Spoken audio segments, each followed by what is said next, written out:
Koe whakaosi, koe la tēnega fues, ka lisi ate tu pou, lisi ate ka taki mea mai.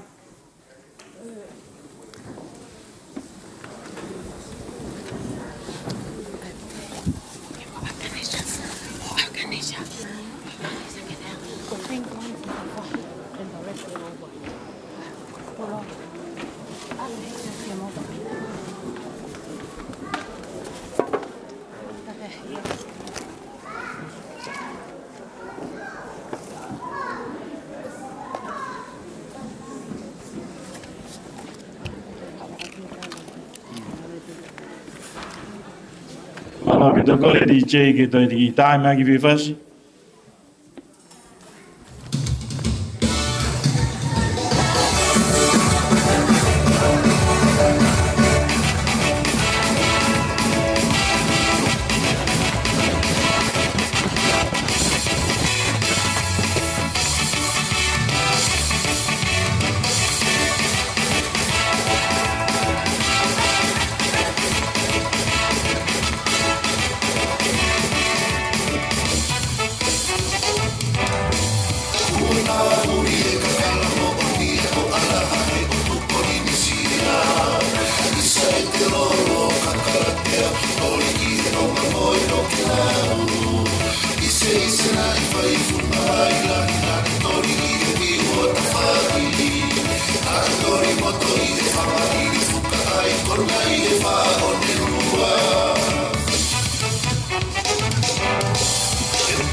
Okay, mang bê tàu phiêu hi, của tàu mũi, cái tới phá lo lo, cô đây kêu phá ta bu kêu tàu mafia tàu lo tàu, bê phá ta bu kêu hata muho eki, my family ko tàu bê phá ta ko Sefesi, bê kêu carnival, my family ko tàu bê Manu Sefesi, phá ta foki kêu phải kau ap tang bê, bê phá ta bu kêu motoi, coi tung anh em Manu kêu ni hefini.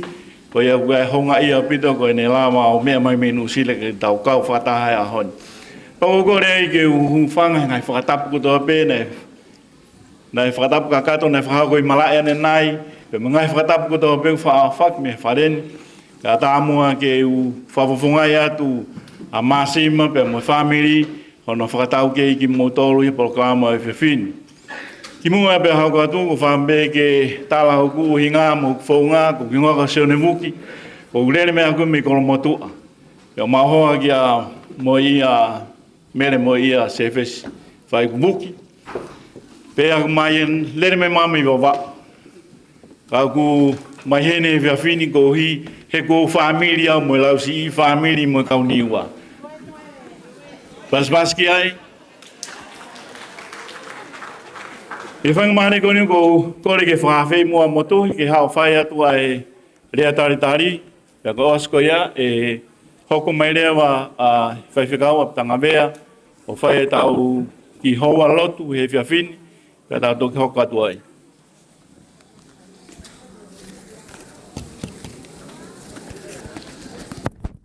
Tapu pe mo e a whio a e tātou tapu i o tau hauhaunga. Tulou mo e kere eikin.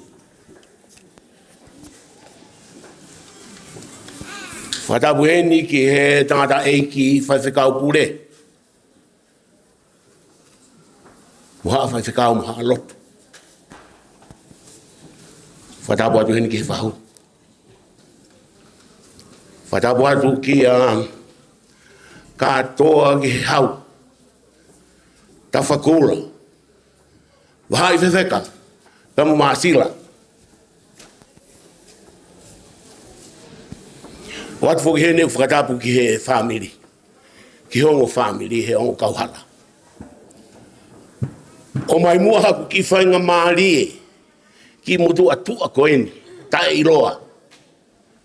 Ke u tali fia. Mo loto honga ia mooni.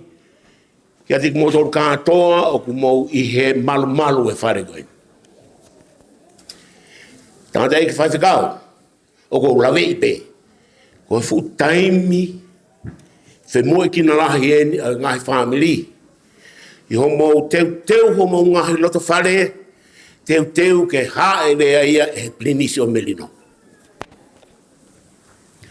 Ka mou loto whakatō ki lalo. Ke mou tali a ki i. Kore a maasima. O si i whanau paia. Ke mou mea mai. Ke tau kau whakata, i hono talaki, ki mamani kotoa, ko si Manu Tapenisi Lauaki Sefesi, kai ki toi heni. Whakafou mai ia, i hono tatala e maka, kono whaha ia ki mamani katoa. Malo au pito. Pehai hene pehe, ko whakaamu, ke tau mau mua, a whioi anga, fia, mo whonu mahua i he kalasi a eiki. Toa whaikatu. Malo habito, na e whaka manaki e lawa hulu he projekta e polokalama. Ka ku wau me ke ni ko mate whoi māma e projekta, pa ko ia e laulau at pe me hen.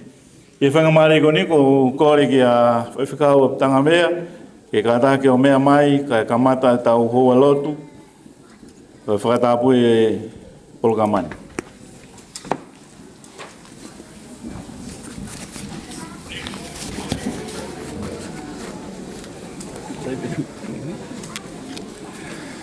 Korebe ke u whangatu he whakatapu ko a whakiake e whewhini. A tāpe ke u whakatau ke i atu e ki polokalama koe ni. Ka hiri pe a whahoa ane. E whai pe e tau hiwa i e himi. Ka hiri ia o pawhi e whai whekau taki o e whai angaloto a Manu Sefesi. Hiri eukariti ke ne whai a loto. Ka hiri ia o ku ia e manat melie. Me taha e whangamongopuna o Manu. Pe ka osi ko ia. E whai atu pe mo e hiwa. Pe te utoki whai atu pe mo e konga whaka osi o manat melie. Pe te whakawhi, whai whekau malolo ti tari kolomalu. Ne whai e lotu mo tāpu e kina e tau mea toko ni. Koe kou kore pe ke tau hiwa i he whangeau maa tolu e himi. Mo tolu kuia e ho moula i polo kalama kui mui pe ai himi koe ni ku ngawe aki. Whanoa tolu e i kai te umasiwau pe tuku hausia. He koe eiki ao niu ko hoku tauhi ia. I kai te umasiwau pe tuku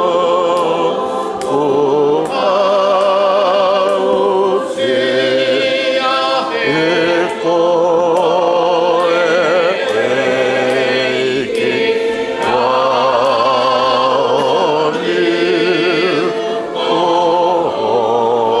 hoku tauhi. He poto lauma ui he matawai melie. O kune taki mau ki ai a hoku lauma alie. Poto lauma ui he matawai melie. O kune taki mau ki ai a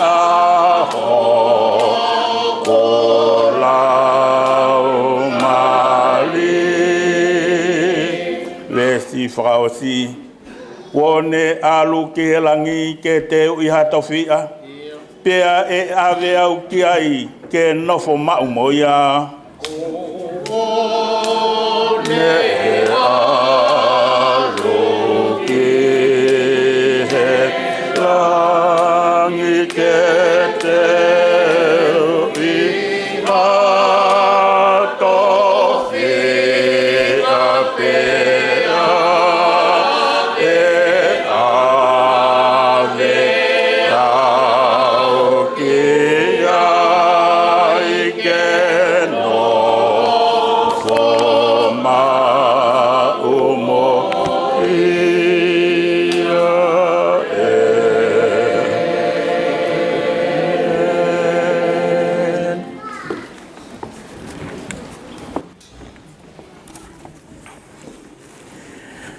O tua mafi. Ko mautamai whahewani ai awhiona. Ai awhiona talanoa e whakamatala o e ngahi tohi o ki kai ke ai hataha e whakatataua pe whakakākākunga ki ho awhio. Aho lahi, ho ngeia, ho poto, ho mafi, o mahino ai, ne ongo ko mea whakatupu o mau whahinga. Kau kai ke lawa i ha materie ke whakatotoloa ho alunga. Pe tene kumi wakiri ke ne ilo ai awhiona. Kai whawheta ke tae ngata. Whatatau ki ho tala o wha, pa mo ho wholofola. O kukihanga whaka ilo koe ki ho mau whahinga. Ta i ho whaka ilo koe ki ho mau whahinga. Ta mau whai tūtūni whakapoto. O mau whawhei ai awhiona. Ki he mau ngahi mo ui whawhoi tui. Fou i he mau tui, ki he whei lau nai whai iho alo. Ta mohoni e kalanga mai ai kōsperi. Ia sione wahe uaki vesi hong fulu māua. Ka kailonga hatangata, ko ne mau ai awhiona. Ko ne mau, ko ke osi hanga whakamawhai ia. Ke hoko koe whanau tapu ai awhiona. Aki nau tolu pe o ku tui pi ki tai. Ki he whei lau nai whai eho alo. A papango fua i ke te mau tolu. I he whiawhi koe ni ke mau tuu iho ao. Ne ongo koe kauanga hala, koe kaulo ngutu uri ki mau tolu tapa mo e awhiona. Ka aku mau whaka wheta. I he mau tari a ho whei lau fo i he mau tui. Pa moe tokoni whai iho lau maari mao o ni iho wholofola pa moe tala ofa ko ia. O ku mau o ngo iai ai mau fia. Mau hoko ko hakakai ko tāpuha iho ao. Mātu unga he whei lau nai whai iho alo. Tua mawhi mau whawheta koe uhia koe mau wau mai ki he whiawhi koe ni. E whiawhi e nia nai whamohe mei ulu. Pea whai e ānaua ki ai. Ai whamiri. Whanau pa mo i whangamanga puna. Ka kono whakahoko ki mautolu ki he whiawhini. Koe a whiona ata peia. He kuhanga he aho o pore ki mautolu. O whatatau ki hono kawe i ngā.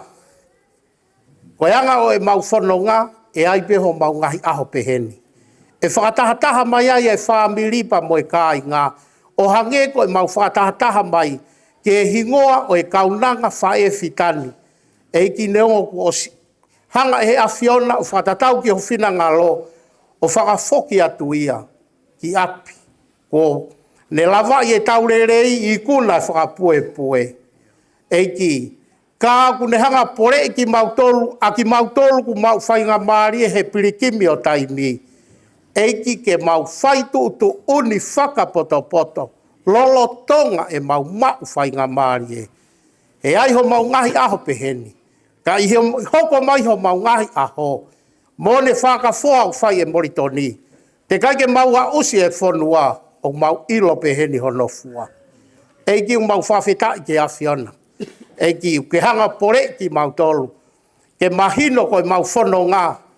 Koe whanonga pe. Kai ko mau feituen ke mau lata ai. Kai ko feituen ke mau nofoa ai. He koe pirikimi o ku mau whai. mei taimi ki he awhiona ki i tāniti.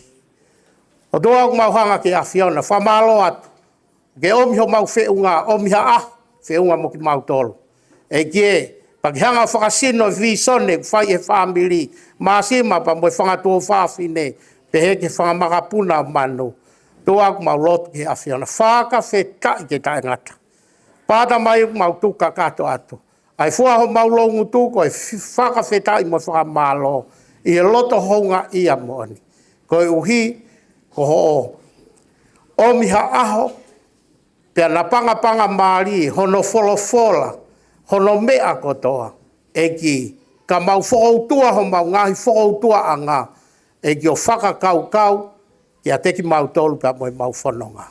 Tua ku lau maari rei pe ai whahu. Eki e, ko e ki nau tolu haa mata apure. Hou eiki, kai ke ngata i kau tauhi whanua. Kau niu wākai o e kōsperi. Ai whāmiri pa moe kā i ngā. Siasi pa moe mahe ni. Moe taha kotoa peu ke whaata. Ke mau ihe malu e whareni. Toa mau whāka whetai. Loto honga ia moni. Mau moi atu. Ai ahoni. Koe alu ai aho koe ni. Kai ke mau toi whetau laki mau tolu moia. Kā o mau inga. Ke mau whaitu tu oni. Pea mau pau ia. I e whanonga ku mau whai. Ka paure vai kai ke mau toi whetau laki moi ahoni. O tua, tōni ki mau tolu. Ke mau mata poto, he pulu teka, o ku teka i ho mau. Loto ngā, o whatatau ki he kawe i ngā. O tua mau moi atu, ai whamiri, pe he ki he kā i ngā, si whanau, moi whamakapuna. Tukuat ki he awhiona, whamalo atu, i he awhei taulalo ai awhiona, o ke whakaai ai mea kotokotoa. Whakasino si e nau viso ne, pa ke hanga o tokoni i e tapa kotokotoa i tu amoloto. He koe toe koe ni, koe toe pi ai whanau. Tua kau mau tukuat ki awhiona ho nau alunga. Mea nai mamahi e whine e ikini, whae fitani. Kāhane tuku lau mea nai tuku ke whanau koe ni. Na ne tala pika te ki nau tolu, ke nau tokanga ki he lotu. Ko hono whakarea e taha e o tua, ke nau tokanga ki he awhiona. Ke nau tokanga ki he awhiona.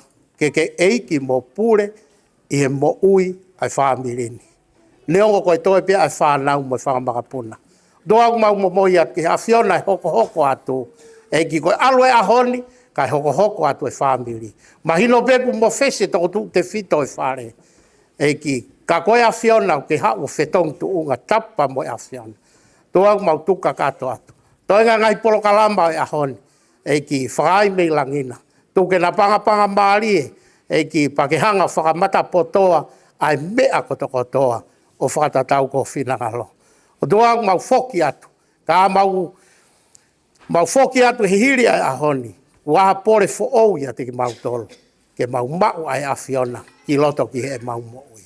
Ege mau momoi atu e toenga ngai whatongia kotoa. Ka tuke tāpuha i pe ho hua wha o tae ngata pe tae ngata. Ngai mea ton ke hu moa ki aia lotu vai ni. A pāta mai whakamore. Whakakato a mei langina. Ko ia mau lotu pa moe whawhitai. Whai ko tō pēa te koena ke ako mai. Ka mau ka lotu, ka ke mau rea o pehe. Mau ta mai ki he wani, ke tāpua ho huafu. Ko mai ho pūre, ki whai o whinangao. Ange ko ia i langi, ke pehe whakamamani. Whaki mai he honi. Mau mea kai ki anai, na whamore mau ngai anga. Ange ko mau whamore, nau tolu whape mua mai. Pea ona ke whau ki mau tolu ki ai. Ka ke whau ki mau tolu me whiri. E ko uai pūre, moe malo, moe gloria, o tae ngata. Pea tae ngata. Amen. Mamalo, o kore koe i wholofola e ngawe aki ki e tau whamanatu kia te tau tolu he hauani. Koe taha ia e wholofola ne ako ne kina e whae fitani ki hono whangamoko puna. Pea koe ia o kore whamonemore atu ki he whangamoko puna o Manu mo kātaki mai ki moani o lau. Koe konga pe o e whakamanatu o e mo ui ai kaunanga koe ni. Na ne ako ne kina hono whangamoko puna aki ai pot folofola ko ini ai ko manak ke nau lau atu. Yo. Pavea ke kau kolomai ko ni ma kau eu me kau niu ko ni ke va.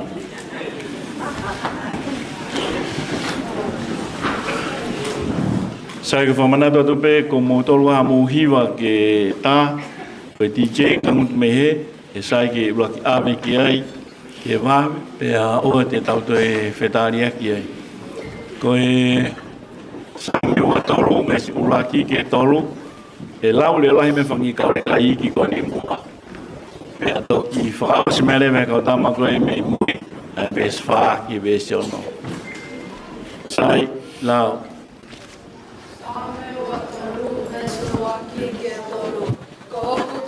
Ia siova e kai tomasima. Pakone whakatokaka e kai loa whalangu kaka. Pakone takia e ngai vai whakatokaka. Kahoku la maria kune whakakoki. Pakone takia e ngai alawa mawalimi. Kohona uli mae, kohona kua whape. Amen. Pes whangi vesiono lau.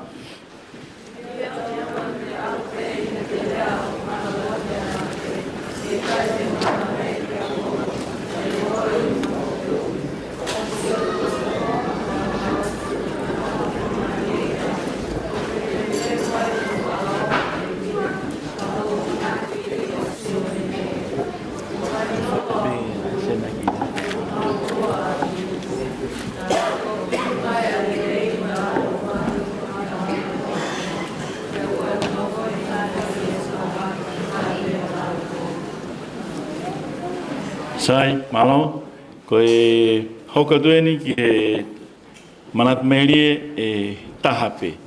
Pahaya pito kau fielea he manat merie ka ko toko tahapen, te ne whafufunga i ka atu ko ke sena. Ai ko sena koe ofifine lahia o fotui o chono.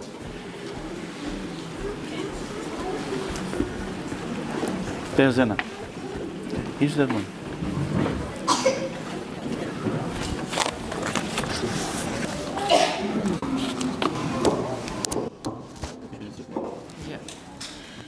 Okay, as we remember Manu, my grandma, we say goodbye not with despair, but with gratitude.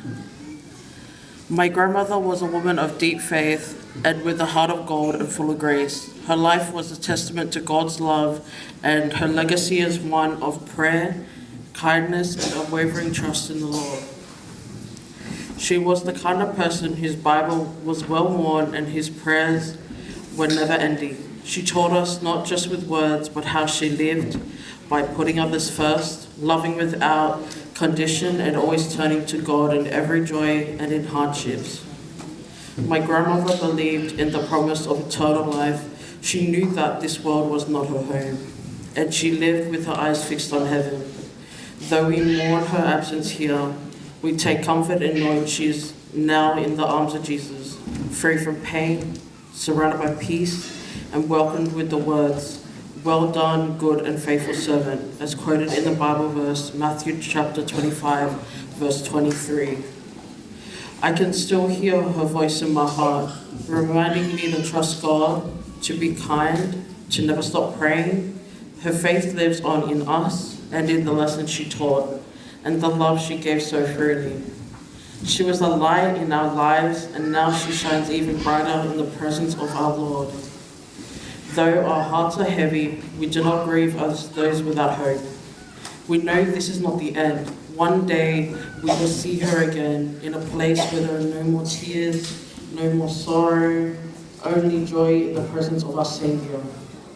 Until that day, we carry her memory with us by walking in faith, just as she taught us. Rest in eternal peace, Grandma.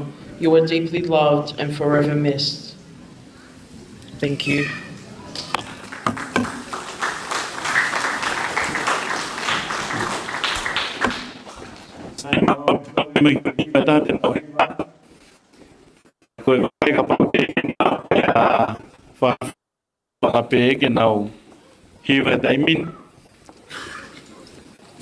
我是马先生是吧？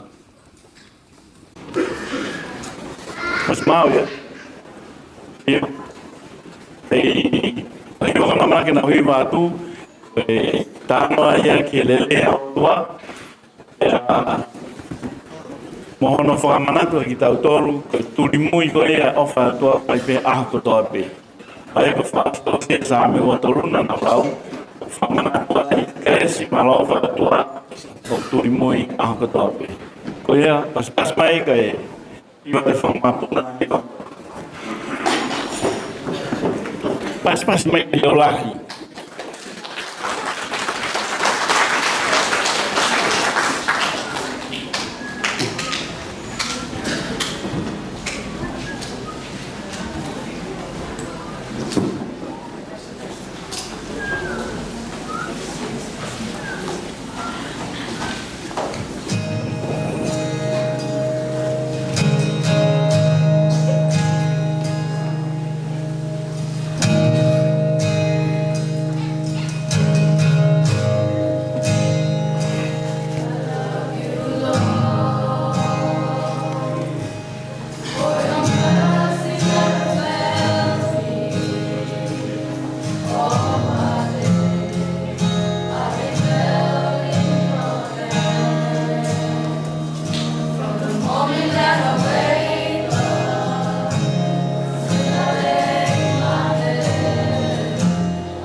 vito mo mea mai ke ko e pia pe family hiva ka ko lo mai tu e me family hiva ya masila me ko na fata ta ya as lele mai e fama puna oia ko e ko le fenga mare ko ni fa ya tu he grup agape ko e grup ne kawa manuai pia na ne ofa pito he fa ngalo tu ko ni ko ya tu ke fa ha te nau fa mare ko ni fa na fa ta hiva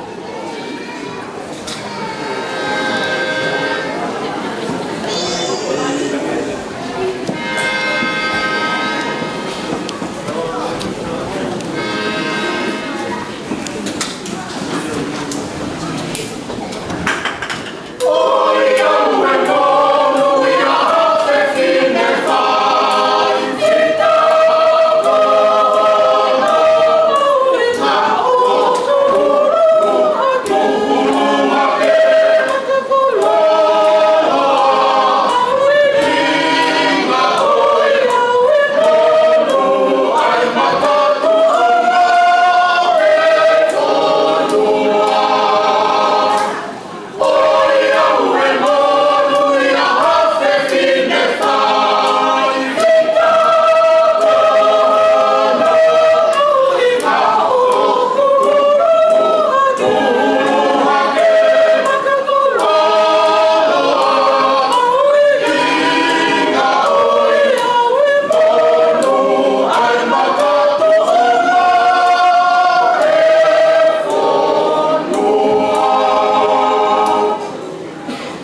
whai ako nā ki he whai whikau, ko mō kātaki pe he mō ki tāri, nei hauka manu tala mai, o le vai kai kamata e lotu.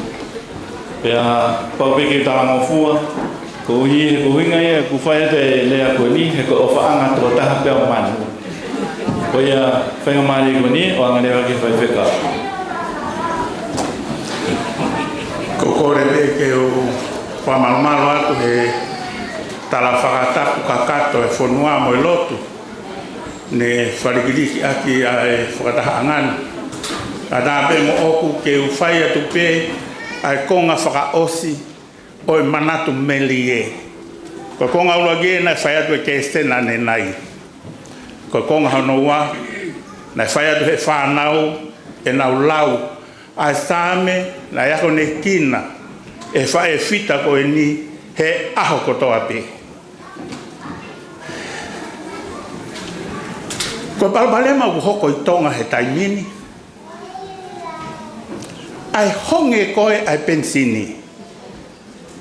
Kiu e kakai he halao lau houa. Ko hia ku lahi e fie mau.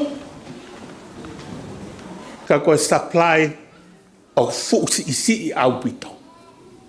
Lahi e fie mau ia ke uto e melere ke alu takai holoi. Ki he lotu ki he ngāua ki uta pe ko wheha feitu. Ka aku si e ki me pensini. High demand, ka aku low supply. Pa hoko re vai e palpalema koe ni. O hoko ia i he mo ui whaaho, whaamiri, whafoitutui, he whanua. Ka fu ma o lunga fie mau.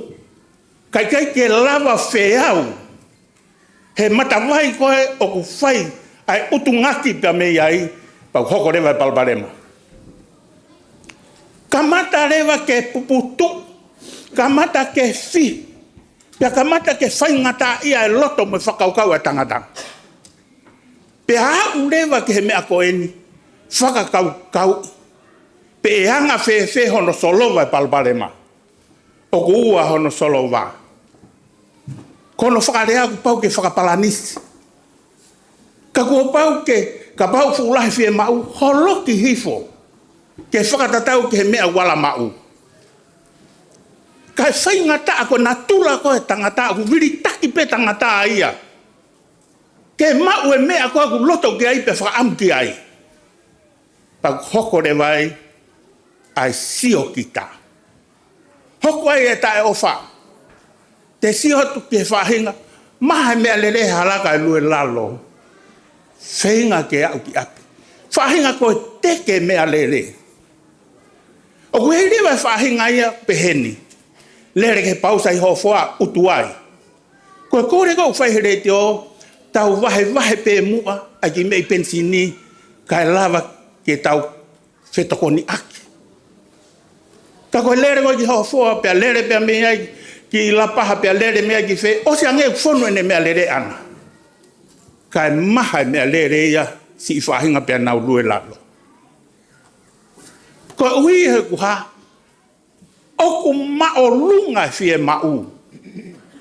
Kau kai ke lava ke supply a fie mau. Ke lato e whakaamu e taha kotoa pe. Ko saha me koni na ako na kina e manu ke whanau. O ko whakaamu pe. Ke au sia he whanau. Ai o hinga a manu koe na ne ako ne kinai a same koe ni ke tu loto he mo ui ai whanau. Lere atu ki uta. Mau kei whakaunga tāma ke whunga waka koe ne tokai kolo pia kei whai e whinga ke langa koe ni a ai holo whetu pongpongi pia lere atu hokoa ki uta. Kai whake mau he iwia ngā we ke whakakakato e whie mau ai whamili. Pia whakakakato me whie mau ai siasi. Pe paurewa ke whae whekumi kia whetu ke. Ke lava ke whakakato e ngai whie mau. Pako e weekend ko toa pēko kulere ki uta. Pia mo ki matai whamore pē ho weiki. Ka tuku pē mua ke whae ke ata pē tala noa. Lere atu mo ki matai ka hena tolo uta au pito hanga nofu e ko ia. Tau lere hatu oku ia manu he api ko na ia hoku hoa. Pau aula te au ko ia na toko ua pe he api. Ko pe ko fe ai kau nofo he ni he toko lahi. Ta mai na ngawe pa angat na tol he loto karepi. Ta ko ha me aku mo mai ai pe mo e toko ua. Ta mai hoku hoa. Ha ua man o fai e fo e mau kau nofo. Ko au ko e ku hau ke fai e me akai ke foki mai e kau ngā we pana wo mai o kai. E mai rewa hokoa. Ko e maha u pia tata pune whare. Unga befu afu o ne ki i ea. Pia moe taha pe kaike na pau ia na iai ha taha e hau o kaike na ilo. Pia mai hokoa. Pia i loki. Whanongo mai. Hange koe o mohe he ia manu. Loki koe na iai o lau pepa ku leo la. Pea tolo mai ho koa whakasio sio atu he matapa.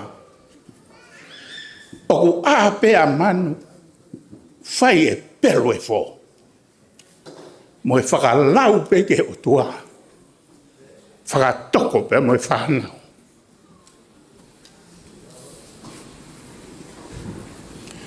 Ko mene mo uiake, he whae fita koe. Ko hungai ne ako ne kina sa me watolu ke whanau. Ko ne ilo. Ko fie mau he kai lava ia whiau. Kaka ui kune mau a kalaiski he ne mo ui. Pa ne ilo ko hono tauhi a sihova. Ko whirehoko koe o tua aku whonu mahu ta whea. Pea aho ko toa pe. Hanga e mano whae mea koe ni whanau, pe mo ilo i pe ikai. Hanga e mano o tui e sifa whakataula eki whaelo ne. Ko e sifa ko ia, o koe e makataha ua he whatawhata.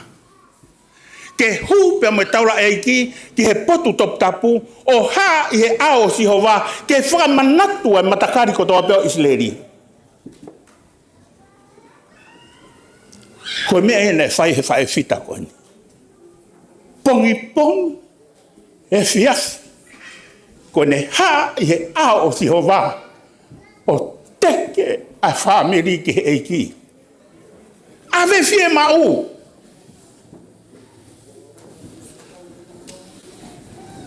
Kai ko hangafa whai ngofua. Ko e tau i ke hau eiki. Ko e mea ku kafa kasa.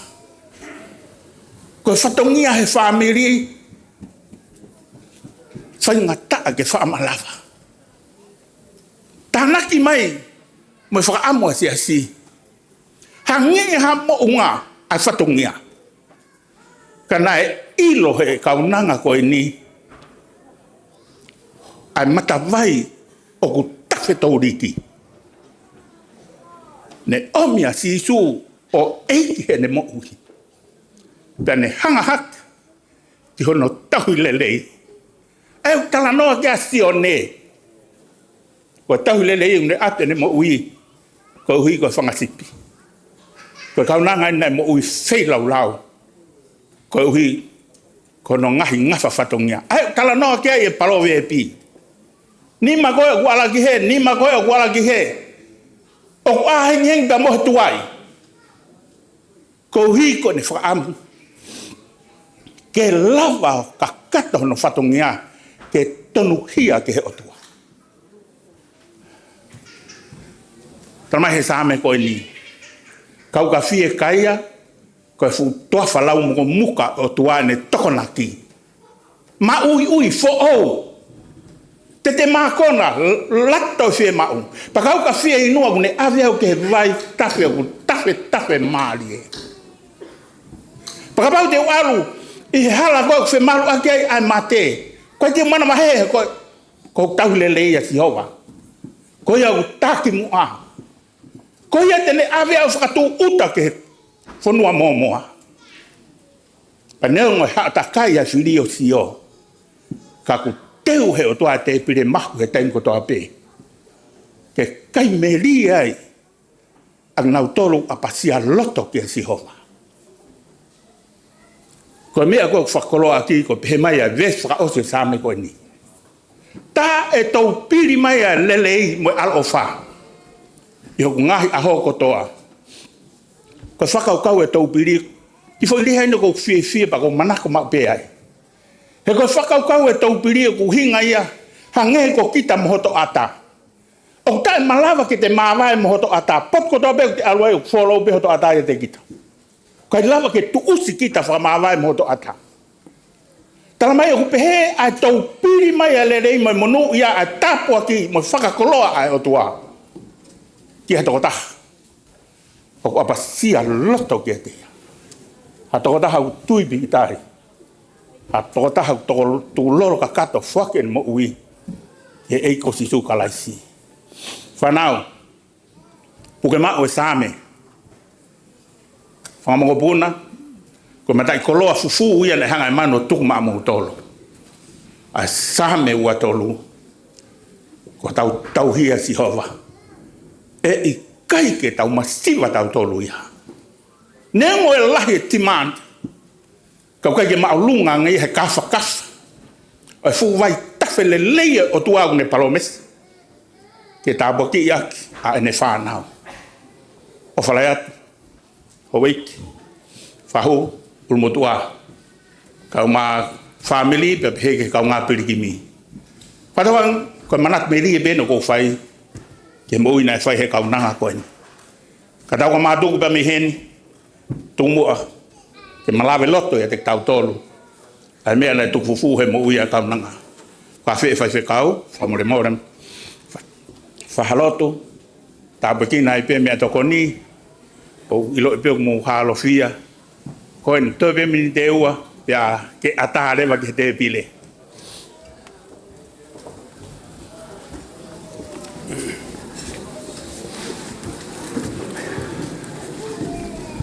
Ke tau lotu. Ko koe ha mau no foanga. E tau tangata. Mai tau tangata. Te ke whanau i ai whanua mamani mo mea kotoa au kui ai na i mua noa be ai awhiona. E whiawhi koe ni mau kau ke whamalo ia ai tamai alo lau maari e maa ni.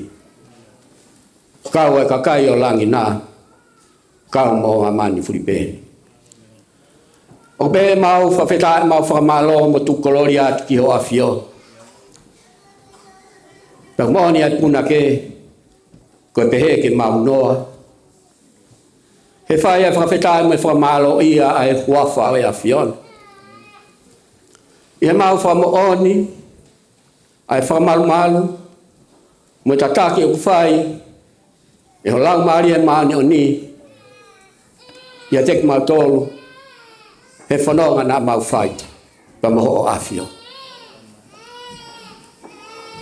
Mau si o ki he tō i tō mata moto hema.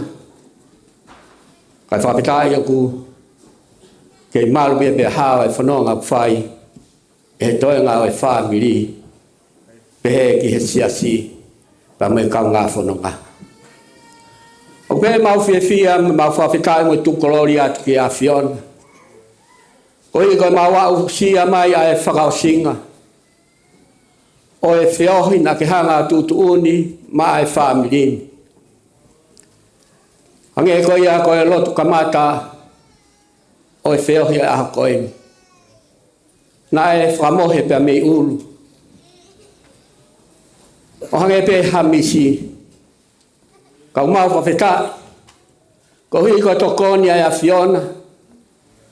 O ke whakalalao, whakawhainga maare ai mea hono kotoa.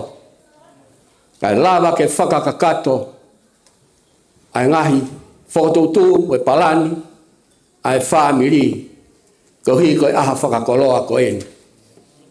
Ko hi koe tāpuaki pa moe monu ia na ke hanga tāpuaki na aki ai whamirini, pea lawe ai siasi, pehe ki he whonua, moe kau ngā whanonga. Tau mau whawheta, Ma whawhita I ko hi ke mau hafa e. Ne kai ke ngata pe I hono family kana I lawe ai. Mo toi nga kau ngā whanonga. Pea mau whamo oni hange ko tāla tāni la. Koe whae ni. Ene mo ui. Nai ngingila. Ngingila. O hange koe whema me ni te. Ai ngingila ai mo ui ai whae koe ni. I he tapa ko toa pe o ene mo ui. Pea mau whawhita, mau whakamalo. Kai ke mau lawa ai mau tolu ke whakamatala. Ai honga ia ke tiki mau tolu. Ai tō wangan ai whai he whae koe ni. Pea mau whawhita, mau whakamalo atu. Whamalo atu ko hi ko tokoni, whawhau mai. Masi maka maa whotui, whakawhota te ina. Whanau ka maa whakamokopuna. Ulu motua pa pia ke toi ngai whamiri. I ngai palani mo ngai whotutu ko tō pe. O e ngai polo kalama o e aho koe. Pea mau whamalo, mau whawhita I atu ki ho a fio. Mau whamalo atu ko hi ko e whalawhola ku ki hanga. O whakaloto lahi I aki ki mau tolu. I he whanonga ku mau whai. I taimi. Nea ongo ho o whakata ko uhi ko e tatala e maka o whae ko en. Ka ku ke whakata e ko speri a hao a fio. Ke to e whakainasi aki ho kakai. Pea mau whamalo whawhita I atu. Ko hi ko se vaniti. Pea mo e wholofola. Mo e whakalato lahi u whai. Ko hi ko e whanonga ku mau whai. E mau whamaoni e o tua mafi. Ko hange ko e same na e lau he whanau. Uikai ke mau ri e kina. Pag mau whamaoni. Uikai ke ri e kina e whanau. Pag maon be ho tala I he kosperia sione. O atuku ke puputu ho mauloto. Ka mau tui pikitai. Uksai e ku alu. Kai tuku mai e ku whetongi. Ko e lau maari e maa anani. Ko e lau maari e ia. O kune hoko mai o whakamalu malu. La mari e kuni hauka mai o whakakakato. Ai ngā ue. O tau whai he aho koe ni. O kikai ke mauri e kina. Pau kai ke mauri e kina. Ka tau whawhikai. He tau mau e lau mari e o atanai se o vai. Ko hi koe whanoa o tau whai. I taimi. Ke tau au si a I taniti. O tua mau whawhikai atu. Ko e te ue kua whai he whamiri. E tua mafi, kai ka mea whai ngofua. Ai whai lau nau whai ko hipe ko e honga ia. I he ngahi rei mo ngai kāpua ko tō pē ku ki hanga tāpa ki nā aki. Ai si whamiri, pehe ke kau ngā whanonga. E tua, maulotu pe o kore. Tāpa ki nā mai pa whakawa mai kā tupa o langi. Ko hi ko e whai lau nau whai. Ke toi whakafone ngahi anga mea nai tō mi ai. Ai ofa kua teu. I aho koe ni. Tua koe mau kore ki ho a fio. Ka mau tō inasi pia mehe o whani. Ilo ai. Lisiate. Fret vi. Pehe ka vai whewheka. Hou e ki ka maha matapure. Pehe ki he whahu. Ka maa. Whai kautaki o e wahe whanua. Pehe ki haa tau laiki. Pehe ki si kai ngā ofa kotoa pehe. O mau kau ngā kau whataha I he whio he aha koe ni. Whakata mua ki mau tōlu. Ki he teu ko whai he whamiri. Ka mau tō inasi me ai. Mau wahai ni moha mālohi. Ke hoko atu, e mau whakakakato. Ai whatongia ku keui mo ki tutu uni. He whanoa mau whai taimi. Ke mau au si ai a itaniti. Ko e lotu ia mai hui hoa whasi sukaraisi ko alo. Ka ko mau wha mo ui. Amen.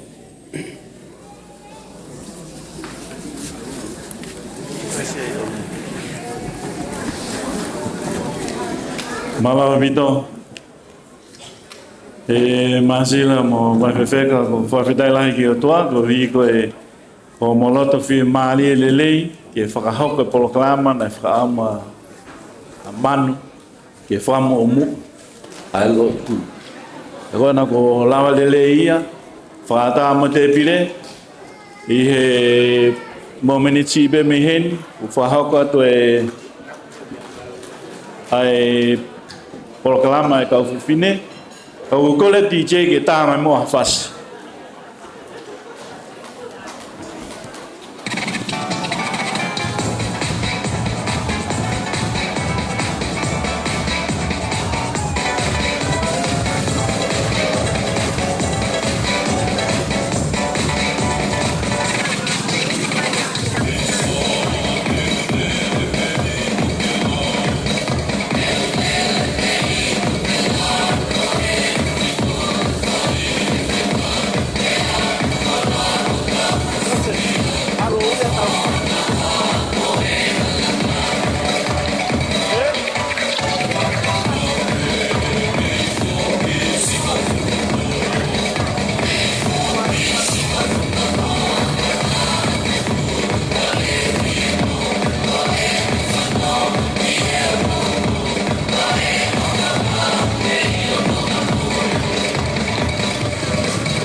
Ko kore pe ai, whainga mani e koe ni, vai te wheka i o whangai.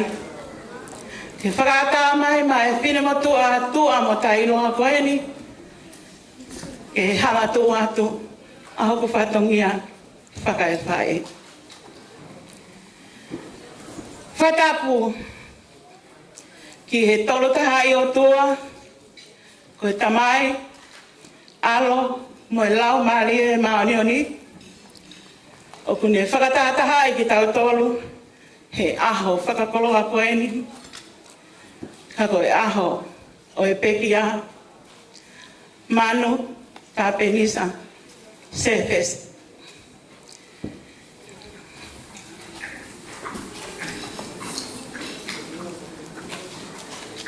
Ke he ngai tonga eiki nai fie kolaua.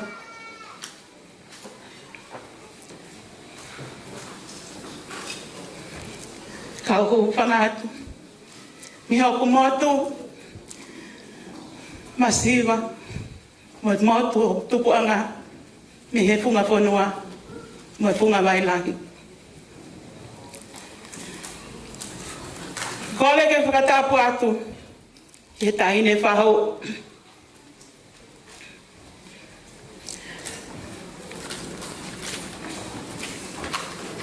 Ia losa.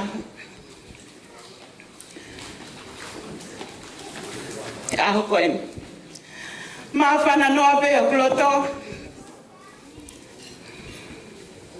Koe aho ni nai lotua. Ke tau whakatahataha mai.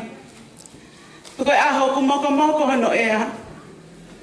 Pea mahino ai hono anga. He aho whakoloa koe. Whatapua ke whai whekau pule. O wahe. O siasi mo uifo o.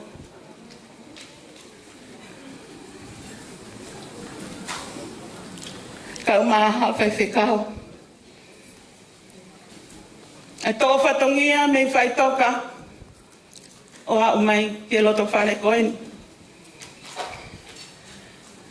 Whatapu ke kāinga eiki. O whanau a Manu. Pea mo whakatoko Sefesi. O nau hahao. I o tau haonga. Whatapu atu kia whanawhi. O whangatoko ua o Manu. Kai pehe kia motuhi. Mo whawari ono katoa. Whatapu ma ke siasi. Nane ngā wei. Nane mate aki i. Pendeo mo ko le more atu. Koe ahoni. Tautaha malo. Ai ne more hono fofonga mea te tautor. Whatapu atu. Ke si fofonga i whae ko toa pe. Ngahi fofonga i tamahi. Taulo nuku helo to whale koen. Kai tuku pe mua kia te au. Ka moi ki whanau paia. Ke whakahoko atu. Ki whatongia tua. Mu vai koen. Ke koe whaeni. Nane whai pe ki hono lele i taha. O i kai hatoe whakaati aki mui. Pea tala pe i he aha koen. Pea mohono urunganga. Ka moe kakai o aha koen.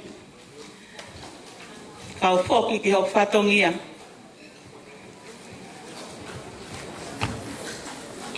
Lauaki o whatongia aha koeni. Kaloa ia mai tāhine whahoe aha koeni. Lo sa fitaliki semi. Whake atuia mo i whakamalo lota hounga mooni. Ho lava mai o whakalangi. Talu me pekia e whae koeni o a umai ke ahoni. Ko whala uango kumi, paongo. Awhia kia ano ngātu whātualo. Pea kau ki ai pe mo i uwhi o e maka. Ko i kia tonga whatwha. Kau ki ai mono kato teo, e mono kaf papalan. Oh, yeah.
ke tau hi atu ai koloa koe ni whakamore more ala, tau hi ki toa e tau hi ke malu.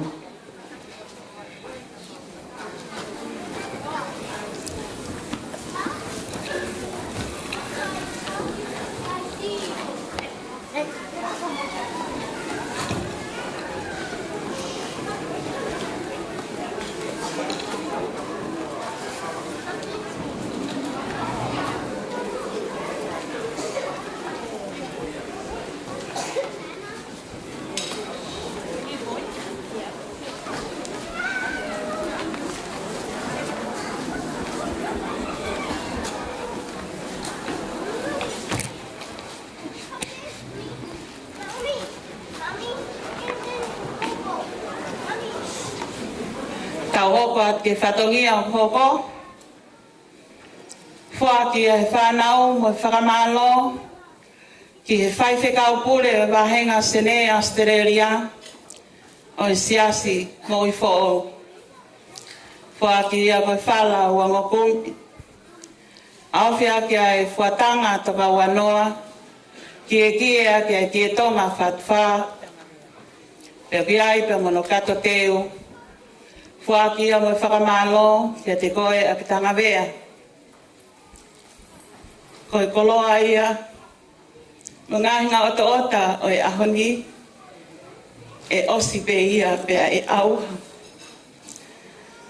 Ka koe lotu o ke fua ki mo ke tuku mai ki whamiri, mo whanau, mo whakamokopuna o manu, o kuhaunga ia, kia te ki mautolo. Mo whakamalo tu a whaiat kia te koe hoa tā koe ni. Malo e whai whatongia. Lawe mo nua i e whamiri koe ni. Mana tua mai holo tu. E aua nā ngalo. Si whanau mo whakamokopuna o manu. Mo whakatoko Sefesi ha taimi. Malo au pito.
Hoko at ke whatongi o no hoko.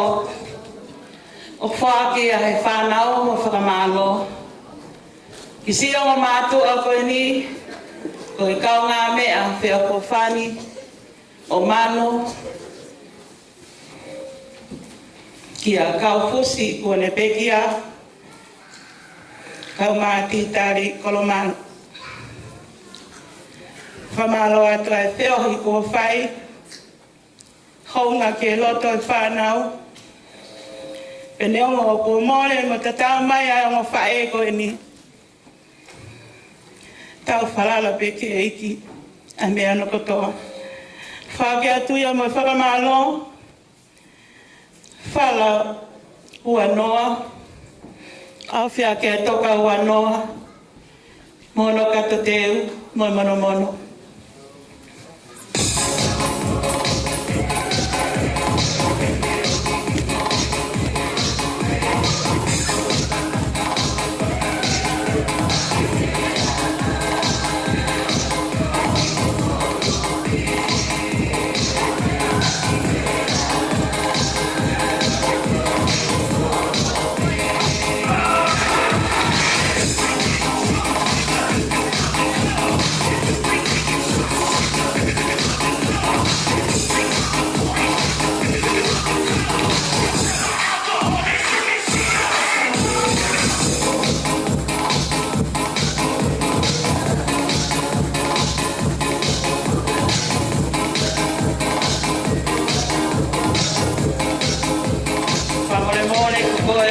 tau ia kloa koe ni ati tari, kataki mai o tau ia tu malo.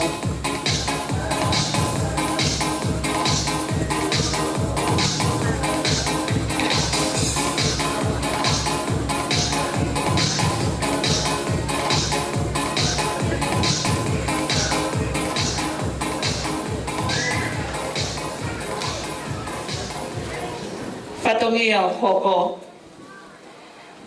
Whaakia mo whakamalo. Ki e whai whekau o e kolopo a kapei. Ki a kiriti e ukaliti. Ko e whakamalo pe o atu he ahoini. Ho tataki e whamasipi. Whakamalo atu. Ko maulea pe ia kumau he hoa tā koe ni. Mo e loto hounga ia. Mana tua atu. Ai whanau mo e whakamokopuna. Whaaki atu ia mo e whakamalo. Whala te kumanima. Awhia kia toka wanoa. Kau kia ngono kato teu. Ka mono kaf papalang. Kia kiriti e kirifi e kariti. Malo.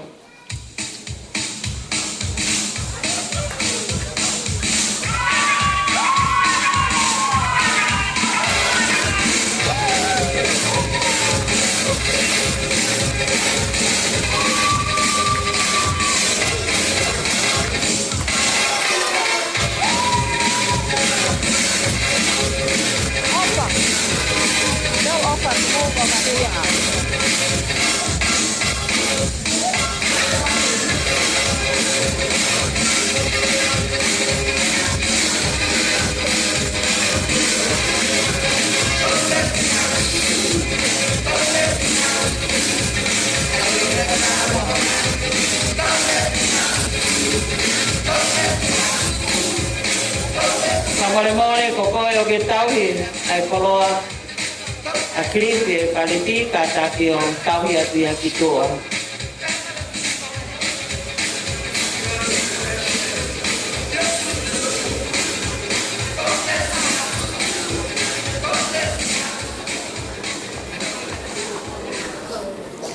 Whatongi au koko, whaaki a mo whakamalo, ki a Isileri Kwea,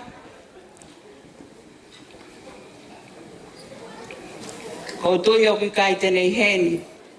A kuloto ke whanau ke whakakato atu ai whatongia koe ni, o ku mahu inga pe o ku iai mahalo ne whamiri whareni, si whakakato atu ai whakamalo koe ni.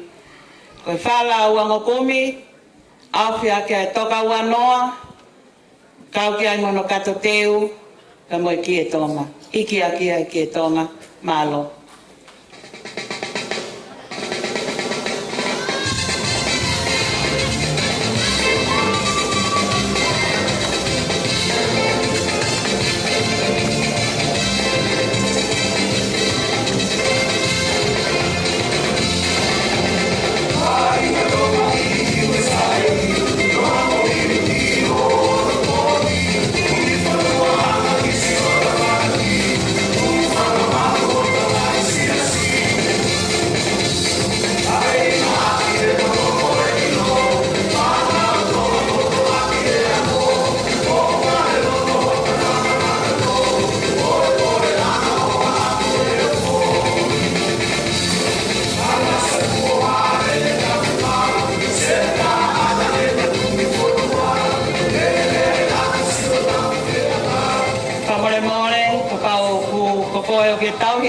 Koe ni Isileri Kwea, kata ki o mea mai tauhi atu ia ki toa malo.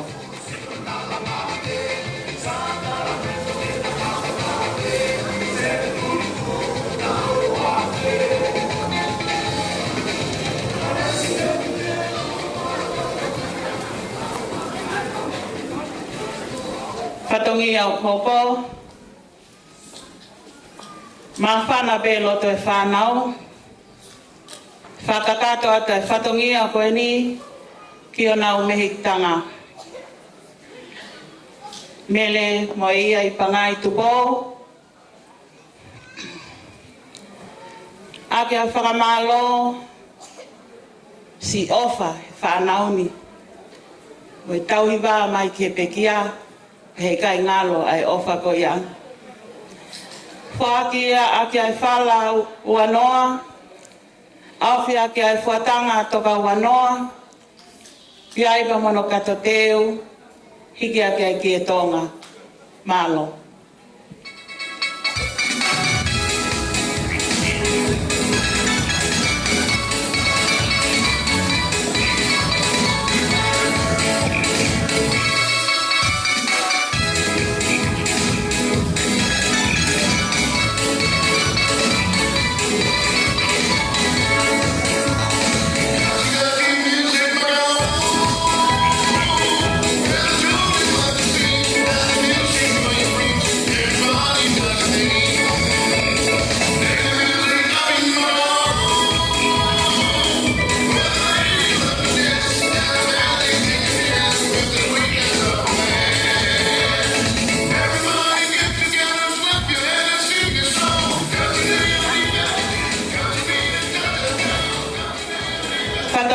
Poko, whaakia tuia mo whakamalo kia te koe wahai whewheka. Malo e whai whatongia, talo mei moa ai moa. Nei kai puri ki whanau koen. Kai kia me ai e mao, whakamalo tua pe. Whaakia takia e whala te kumanima, au fia kai whatanga toka wanoa. Pea mono kato teu, hiti aki ono kawhakalang. Whamalo atu hai wheteka. Si whai patongia, mo e tauhiwa mai ke whanau koeni. Tua whata.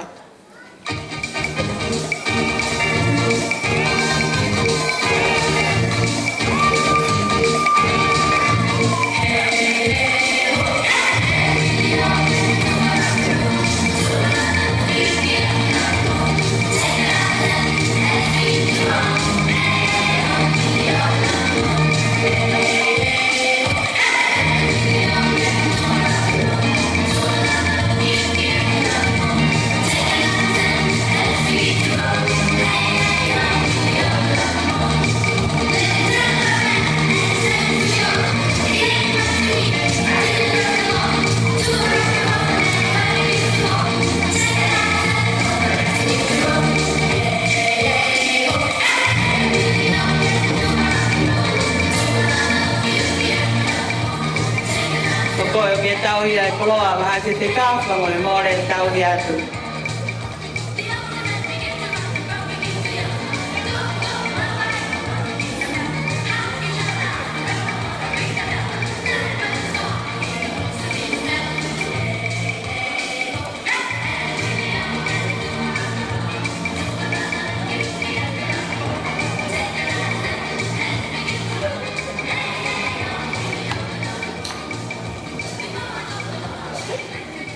Koe whatongia whakaosi.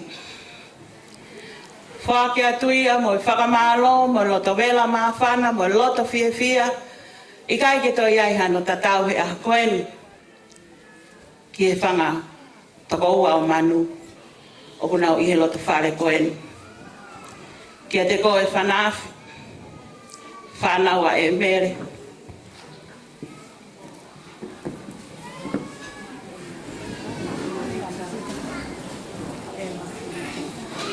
Pea mo hurita. Koe whakamalo tua pe o whai atu. Tuunga pe he fia pa mo i maawhana. Neongo ko more ai whae. Koe mahu whalala. Whai pe ki hasi hoa. Kat mau fia ko kei mo uhe a koen. Ko koe ai lahi taha. Pena e ompe Manu. Ke mea mai o whakalangilangi mei mua, kai tuku kia te au, ke whakakato atu ai whatongia. Whanawhi, koe ki motu i vewe ia koe ni si anoa. I he maa whana e whanau mo fia, mo e loto honga ia. Hoko atu peho taui, neongo, O kuia ha tono no e whanau. Nei omi pe koe ke lai. Pea omi pe ke mafu ofa. Neo moe mau toko lahi. Mau heni pe ke whai. Hange koe lotu koe katolika. Monu ia koe he whiwhine fuape. O ku toko lahi pe a lauta o whanau. Ke whakahoko e ngahi whatongia. Na ke tongia mo manu i he kua hiki. O ato e whakamahalo tu a koe ni. Whala te kumani ma e ua. Awhia kia kuatanga toka ua noa. Ki ai ka mono kato teu. Te mono ka papalangi. Koe whae pia tāne ne i ke toloi. Ai e whakamui mui. Ke mahino. O kui kai ke iahano ngatanga.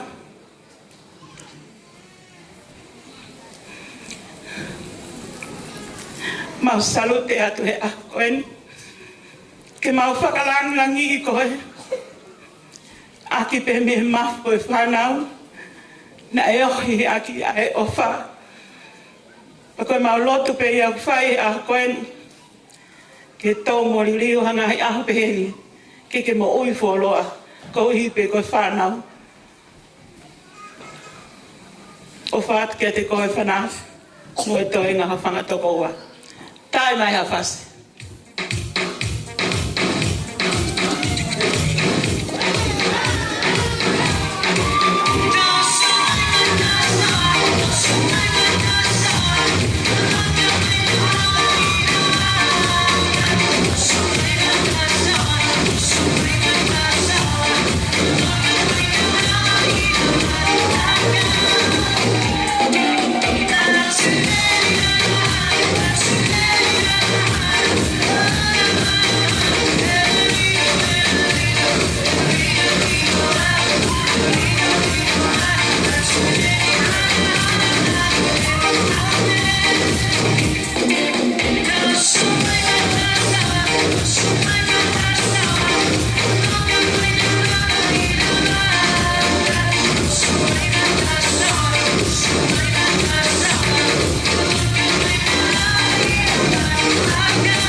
Ko e ngā tāna e whai whatongia. Ka moe ofa moe. Whai he whanau a manu moe whangamoko puna. O ka iai a whatongia, halea, i mā he heu. E ko kore he mo whakamore more. Ko e nofo pe al whanau. Ko ki manat me li e pe mini te taha ki e pekia. Aho e taha. E toko tau punga ane whare mahaki. Whai ano whai tōlai. Pea tāma he pongpong ko ia. I he ono tolu noa pongpong. Ta tangi pe telefoni i kai ke tāra. Hiri pe ha whaua tari ange telefoni. Ko lea mai. Manu. Whamore more na kou whakaamu he atu. Mana tua ange, hok tonga ane, sione, te ono whai to'o kia pongpongina. Ko lea ane a pekia. Kui ke ta lotu. Lotu a mani. Tāpe kina, ai toko taha koeni, ki whare maha. Pea koeni lea ane. Whakawhetai. La atu. O ko ikai ke uru te fua, e whanua koeni. Kau pe e ki mo koe. He koe mafu ia o wha. O ke kai ano ngā tāna, pe kai ano hano kamatāna, pe kai ano ngā tāna. Koe manat meri e ia ki whae koe ni. Na e ofa ta tau pe a manu, ki e taha kotoa. Pe koe ai ka inga, tau whelotu aki pe, he kohono moni u alo, whanonga manu mo ngahi unlelei kotoa pe. Ka tau mui atu, ke ngahi whatongia nā ni fuesia. Tua ofa e te atu, mālo.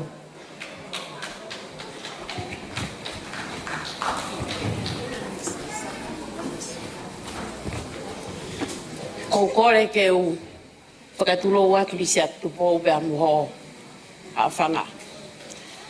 Kai tuku pe mua ke whai e ki leani.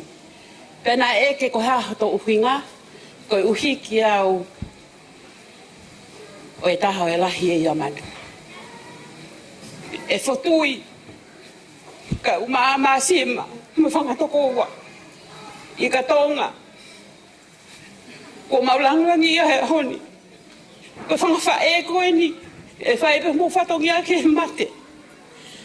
Ko ai ke te omi e lai, ai ki mea koe ni, ko uma aki kua mole ho mo whae. Tōku a ngahi koloa. Ka whake ato ki mo mauloto. Wha mole mole, mautari ho o mo ofa. Ka te whake ato pe tuku ho mauloto whare. Wha mole mole iki mautolu, neonga ta e tau. Pea pehe, ki he ki whae tangata koe ni taha o kutoe koe ni.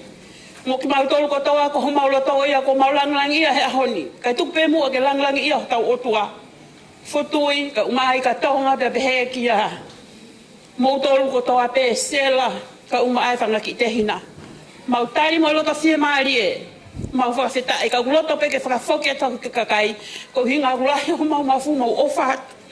Ko e ave holo mea koe ni koe ha tau ofa tato ku tau eiki ulahi ane.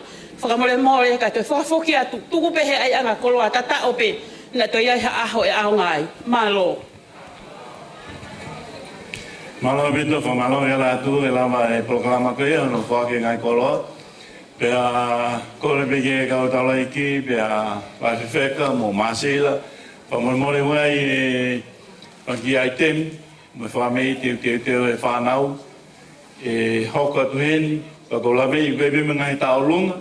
O kore ke ameho mo ngai hiwa, tuke DJ. Hoi koe o te tau tue taimi ai. Ka e whainga maari koe ni. O ku whameke o ange ke whahu, ka pau kui iai ha tālunga e whahu, ke kamataia, ka kai hoka tulewa ai whaata e pangai ki he whamapuna, ki nau hoka te nau ngahi ai te mikoea. I o tāma ha DJ kata.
Io, malapito. Koyo mai kuni whakakata I taulunga. Ai whangamapuna pe. Ko I taulunga kuni nei loto pe whanau ki whahako I moko puna lahi ko I o whatoko mo Manu Sefesi. Ka ku kai ke lama mai. Hoia ku osteu pe manu ia whangamopuna ke to atu e to. Hoia ku heni ai pe ai taha whangamopuna ko Sandra Labai mai ke ne whahako atu ai taulunga ai whangamopuna.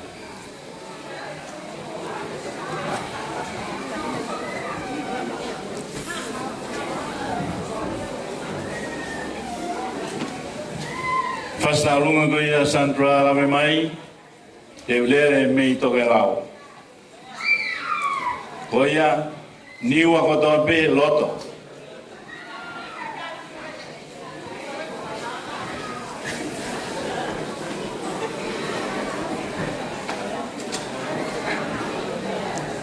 Osko e talunga ko ni kia me ki feite me ua whangamopuna pe. Pe aku oswarea mai pe mo e siesi wei mena waitem ke osi pe ai aitem ko whangamapuna pe hoko mai lewa pe mo e aitem e siesi.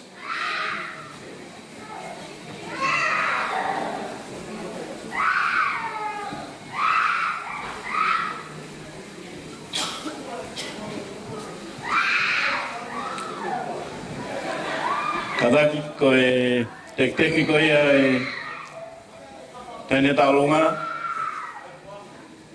sel habe ko fare.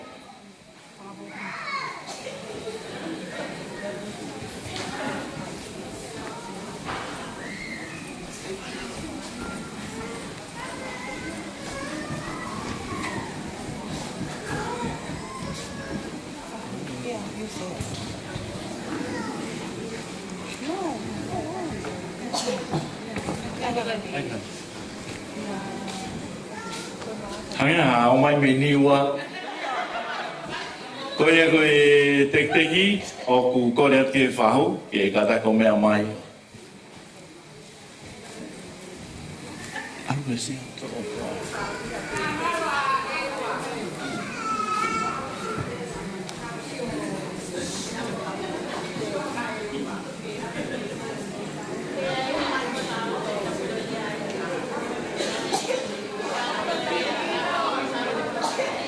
e o mabe DJ tama oa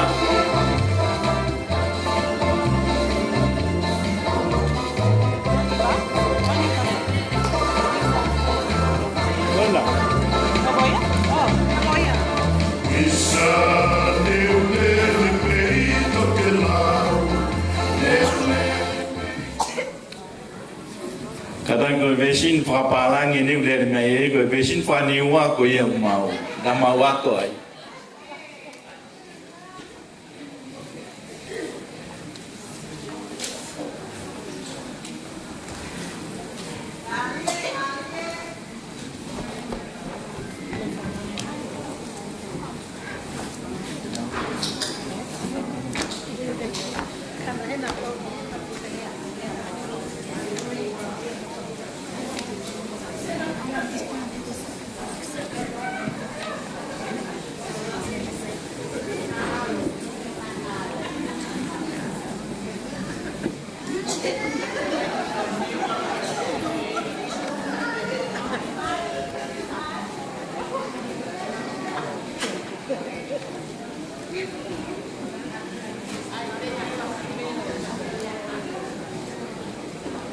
eu estava fazendo nai que mamo fasi giloto tu sih kita udah ai mulu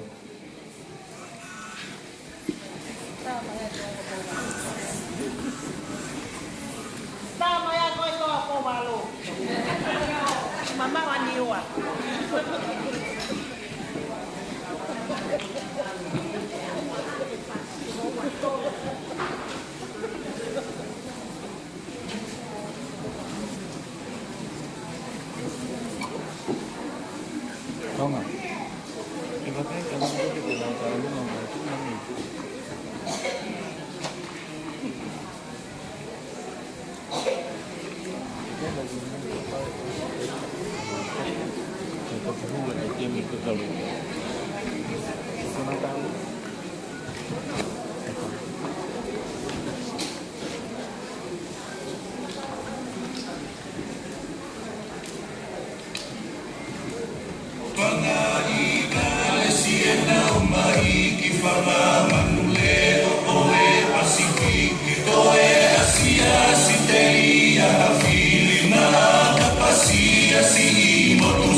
Malo.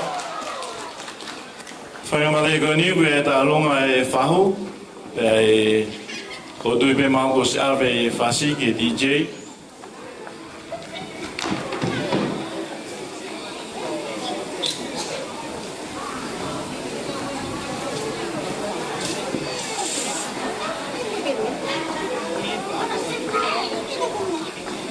Amen.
O ko kore pe ke o toi hufanga atu.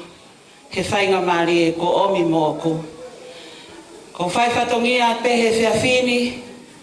Tu unga he tahine whahu. Oi aho ko eni. Lo sa semi. Ko lele ia me fu o hai ko pai a poto. Me funga vai lahi, funga fonua. Pea fie lau, Filipe manu no whahu ko foi tahine hoi hoi fua ma talago. Ko whama aloa atu lo sa.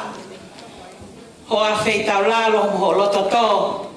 Ki ke whai whatongia o a umai ke whakasinga a koen. Ko ia, ko tu alo sa ke whai whatongia he whiawhini. Fotui ka uma e toenga e whanau. Ka ki ha mea i e ma. Si mea mai pea lo sa. Ke whakaholo mamata mo whakaholo ilo he a koeni. Ko whakamahalo at ke te mo tolu. Mo e loto honga ia moni. Me he tamai so ane semi ka uma atoa he a koeni. Whakamahalo lahi atu si o mo ofa. Mo whakalangi ko whai malo sa. Ikai kia mea mao. Ko ki tu anga pe o e whahu. Ko whala awhi. Peo ki ai pa mono tek teki ko panga e wafe. Kore at pe fotui. Mea mai. Lo toto pe alo sa. Fua koto atu ai koloa pe mo tek teki. Ma e whanau a manu. Pea kore at kia fotui ka take o lava mai. Whamalo atoa, ka peke aloi, mo toenga e whamili semi he a koeni, malo au pito.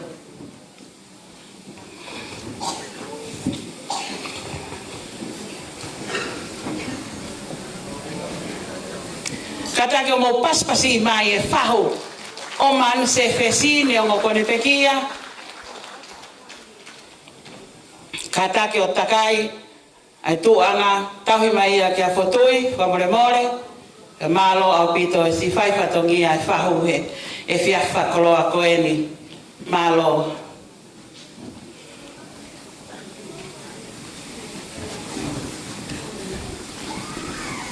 Mau pea whasi tai mai.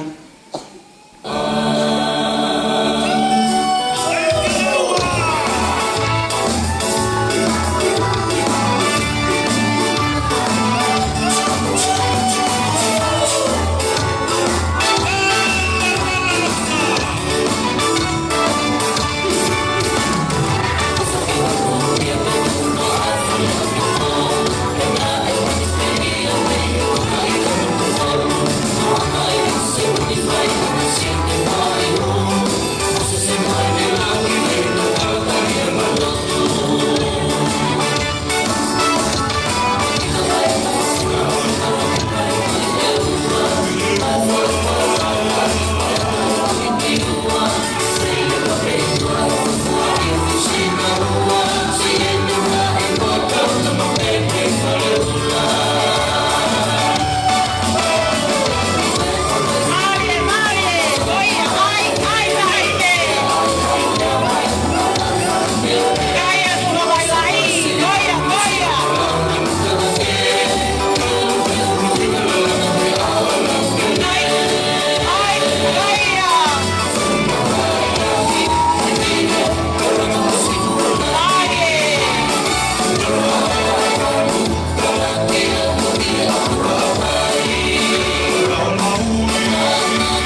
e pea malo e maalahi pea malo e mari mai.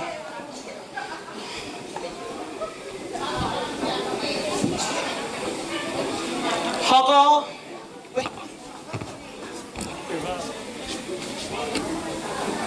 Sai malau bito ko fa mare ko ni to ate ki ai te me ai fa ma puna. Pea kolet ke mo io.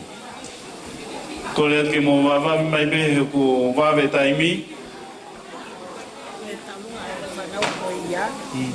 Mau puna laku. Can we be next? No, no, no, no, mai pe ko ta alunga ni. Sana mo ya mo puna laku. Io ko e talunga ni whanau mo ia. Pea mai whangamau puna ko e la kulu. Hok nau amanaki hoko mai mo nau tolu. Ko tau nere kone tai mini ko beku mau. Alu e ki tau te whetari aki e. Ko le ki whangamau puna ka pau mau mo whaiwa pa mo unu mai tai mini ki eni. O te ai ki tau te futari wholoa. Ko e sio mai peko DJ ko peat pe motu. Ko e wheunga ia e whaiwa ko e.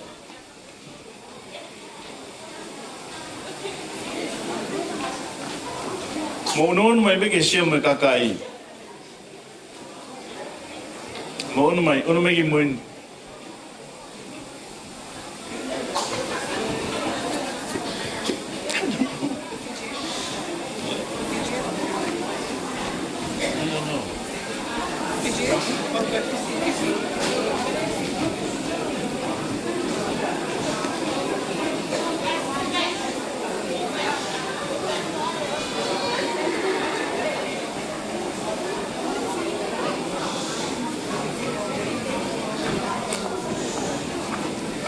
Aki.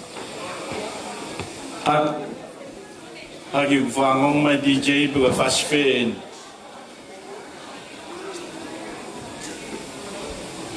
Sampai fast lah.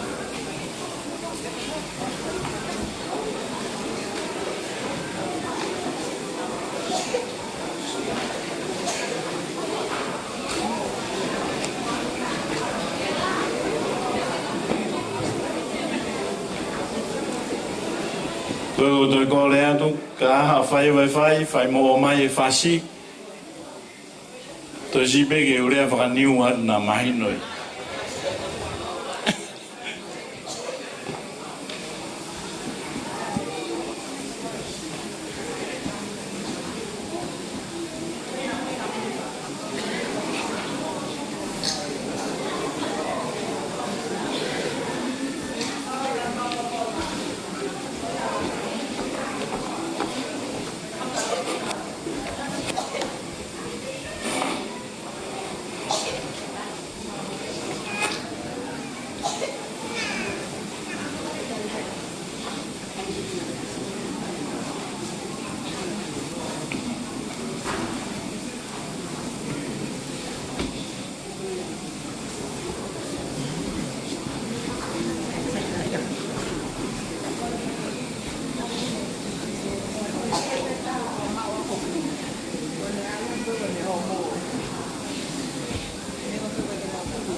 Ai apa ke mau pa mo te ki holomu me ki mui kai ho mai ta lunga kono smau.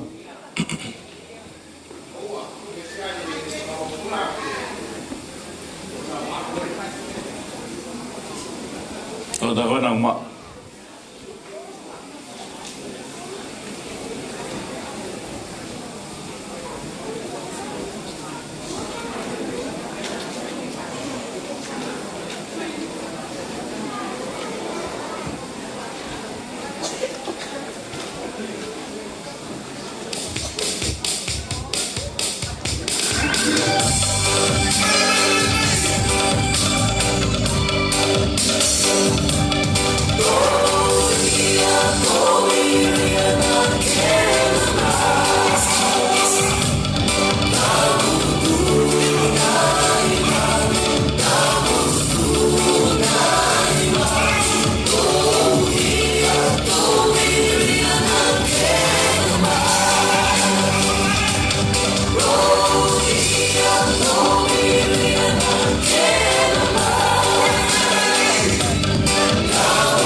Sai basosima e famapuna ke whainga mare ko ni o ku o hangi ke taurunga ko ia whana wa moia ma whangamopuna la kulu hiri ko ia taurunga ko ni e hoko mai e taurunga e siasi na ko tandai whawhekau pe a hiri ko ia e to koko mai ko le atu anga mo fasi ke DJ ke mau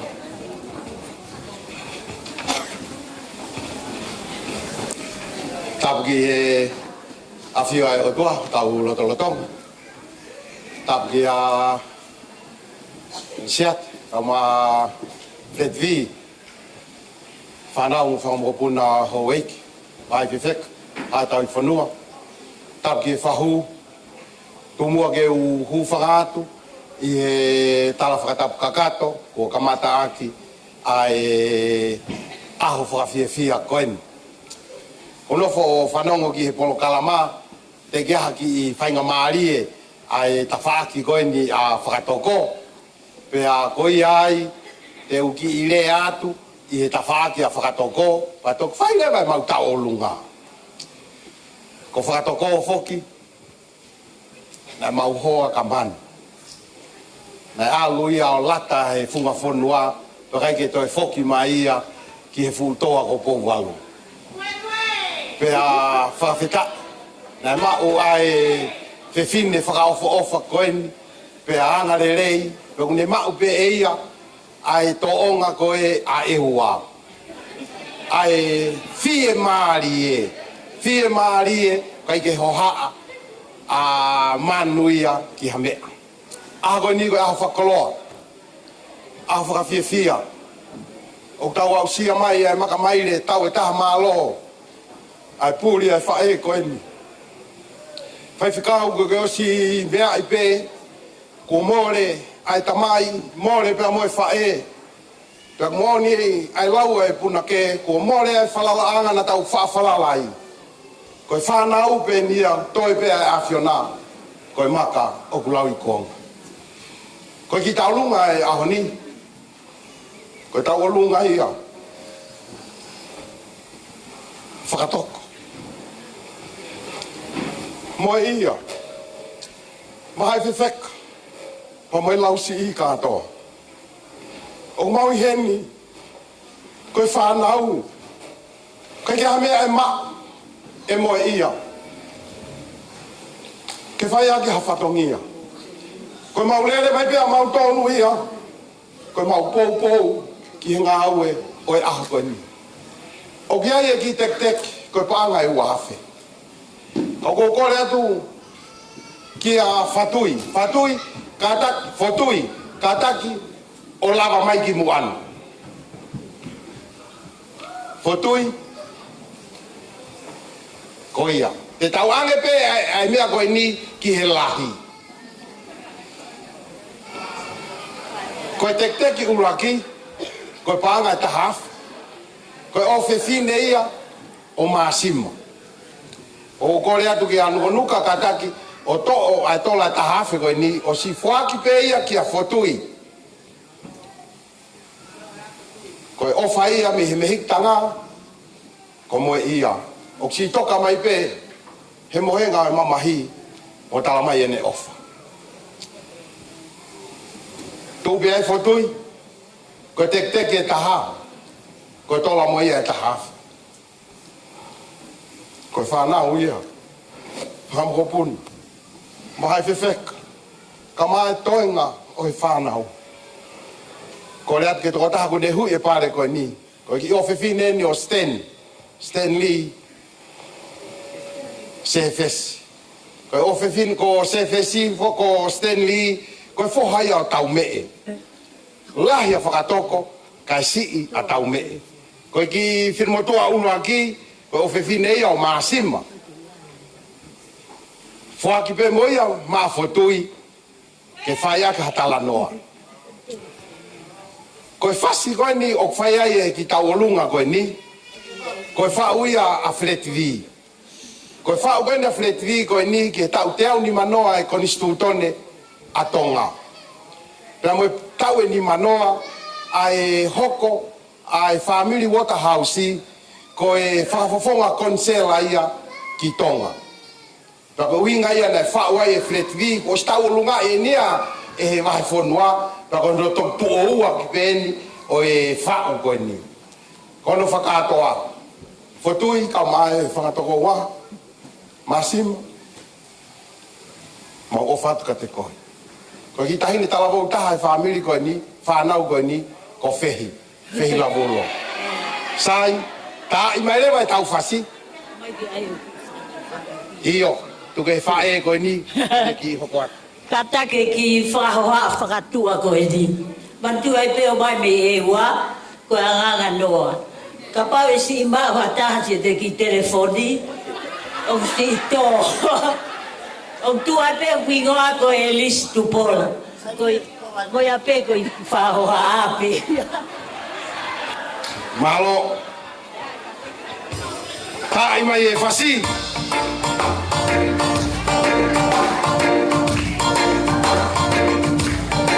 Ka taki me ka tua whare, mo ui mui katoa.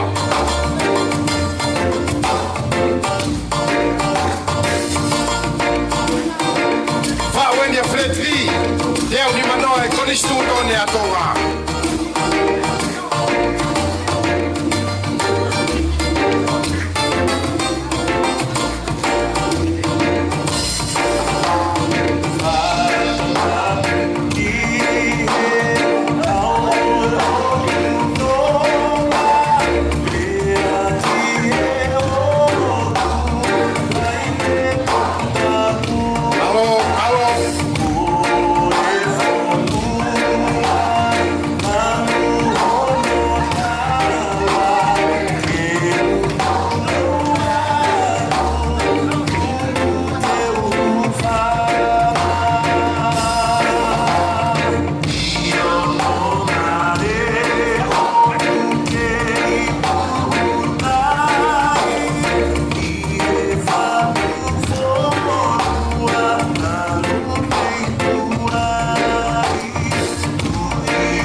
wai o.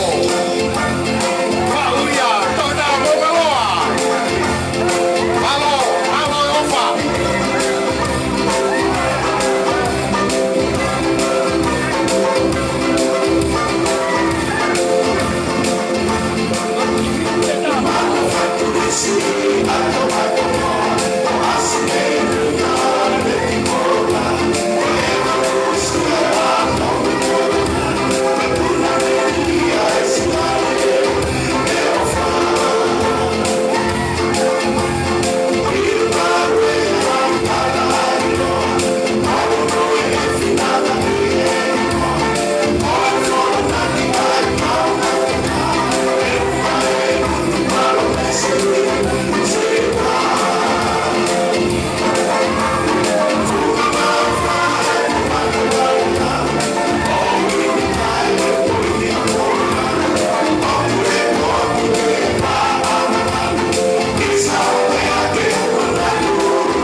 Lava e talunga, pe mo fia fin.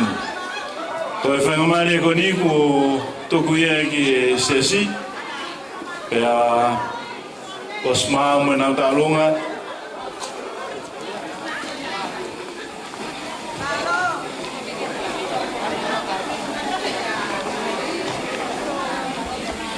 Ko le peke hufanga I ngahi tala whakatapu. O si whai I ka mataanga o e tau whiohi I aho maho I ngani. Kaya tā mua ki whine mo tua tuani ke whakahoko atu aho whaunga. Ki mua pia whahoko I mau tau o lunga.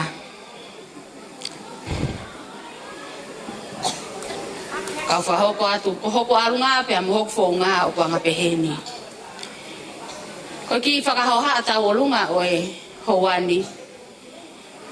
Ko e mau whae, o e kau ngā mea ia, o man Sefesi, o ko hinga ai.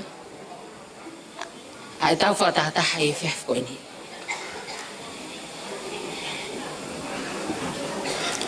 Kai kia ha mea e mau.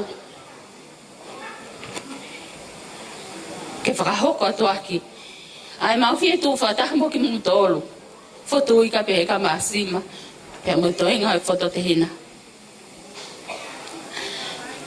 Ko ta lunga pehe ni ai. Ongo tangata I whai whekau. Titari ka pehe ka kilifi.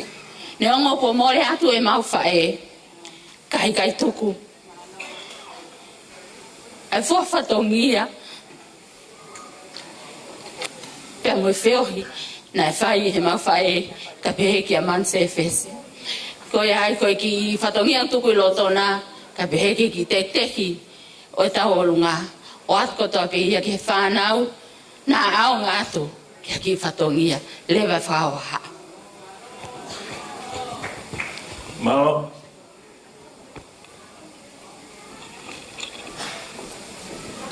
Sela.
Coffee.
Ko kore wha...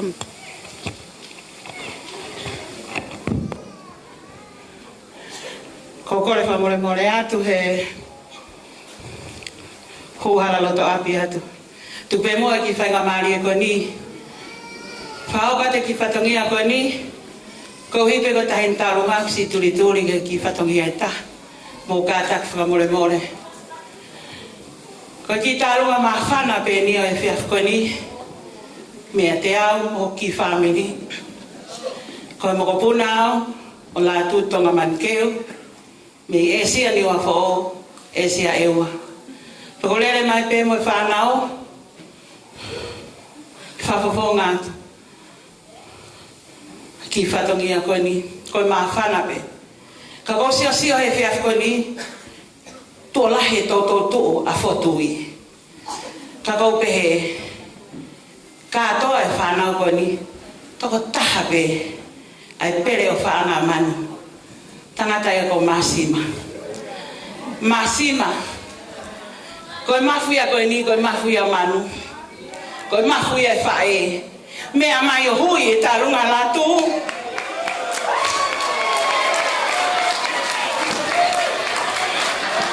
Lau mai. Mea mai masima. Futoko hiwa e buka tō whia taha tangata pe. O whaanga i o manu e a koe. Peok si pe lere kai haa. Whai te riha koe masima. Tomo ki tuanga ko ke uia ko tuanga. Mea te Krismasi mo ane ki a matatahi o whakamoko ai. Si e mea o kou mau. Ka ku amo a tokuloto. O whalahi atu o fofo ngā he whiaf koen. Mahalo e whai patongia. Ki e tau whae. Masima. Kona o Krismas. O whaat mea te au. Arek vai sima. Ko kingoa. Ko e whalata he kalon kakala, la tu vai sima. Tā kai whala ke hala tonga rewa. Logo teme. Kolo tāla. Pea toi hare vaia. Mo mea mai ke tain talunga. Kono fas talunga pe me funga vai lahi. Ki maa whana pe e whiafkoni o whalahi atuane. Pea mo maa sima. Ko whakapare pe o whātu. Maa lo. Ko ia, pea toi hare vai. Tā mai. Oa. Tupe ko vai ka. Ka kia no au ngai. Fuaki. Malo. Tau o lunga pe. Au tāne.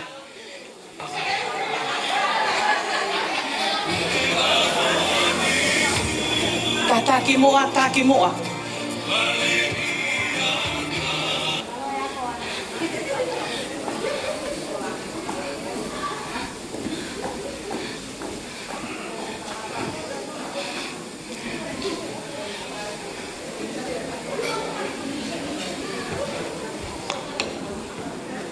Smiling.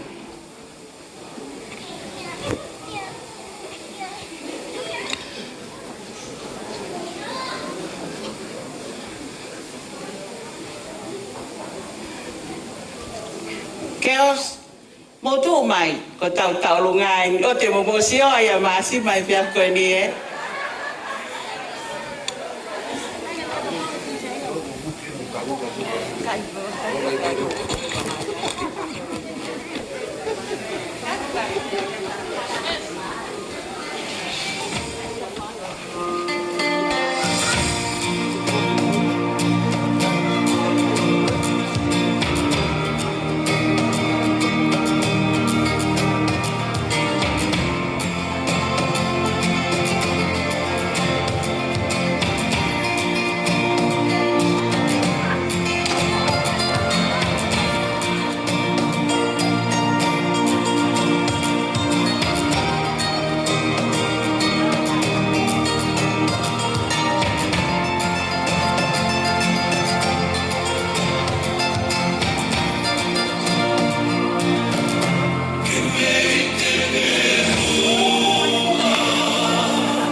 Mahana hoko. Malo, malo.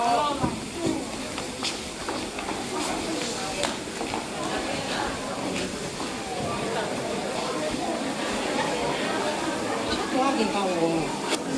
Itu kau ke kana mui mai. Nak mai.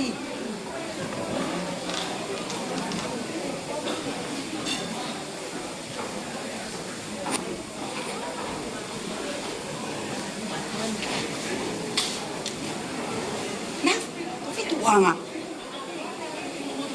Si, pero kita nga naigit nito uma. Kay mo maofla. Abi kita nga taigi baka go pa kila ba. Si, fanaw.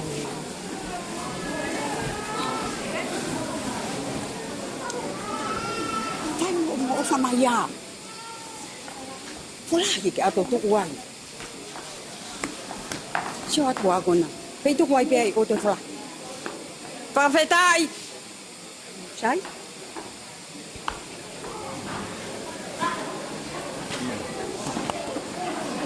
Hai con tìm đi theo vài điện rồi.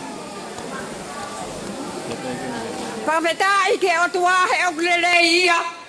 Ke o tolonga o tai ngata ene alofa. Pakatuloa. Ka pakahoko atu. Ai ki fine motua ko ni o fai fatongia e hoa ko ni. Ko hoku ingoa ko medicina tahi lauaki. Me he whalau ata toa ko pou walu. O ko mauhoa ki e ua ki a motuhi lauaki whakatawa. Me ni ua pavau Pea moanga ha e ua. E whae, ko ngahi ngāwe, ne ko tofa pea tala ho ngāwe mamawha. Ho lakanga o tae whaari ua, ho mamahi ka mau mo uiai. Tāna ke ngahi koroa ko toa pea mamani. Tāna ke koura siliba, ka au kei mahu ingat, taha pe whae. Ko iai hawhanga i he mominit ko ni, o ko urere mai moe. Whanga whae, pia mo nau ki i. Tangata tungaane ko ni o kupai whatongia ko ni he aho ni. Ke whakahoko atu pia, ha mau ki ta o lunga. Ke whakahaa aki, o mau ke i ofa mai peka mo tolu whanau. Pia ko kore atu hen kia fotui, ne o peko fotui o lahi, e ko iloi peko lahi o ku ofa ia. He na mo whanongo pe mo tolu ke ngahi ako nake o mo whae, ka e ofa pe he ia mo tolu pangateina. Ko rea ten ka fotui, ke kātaki mua mea mai, o hui atu e ki teke mau ta'alunga. Masima, pia ka pau he kai ke wheunga anu mo ngahi, whakaamu.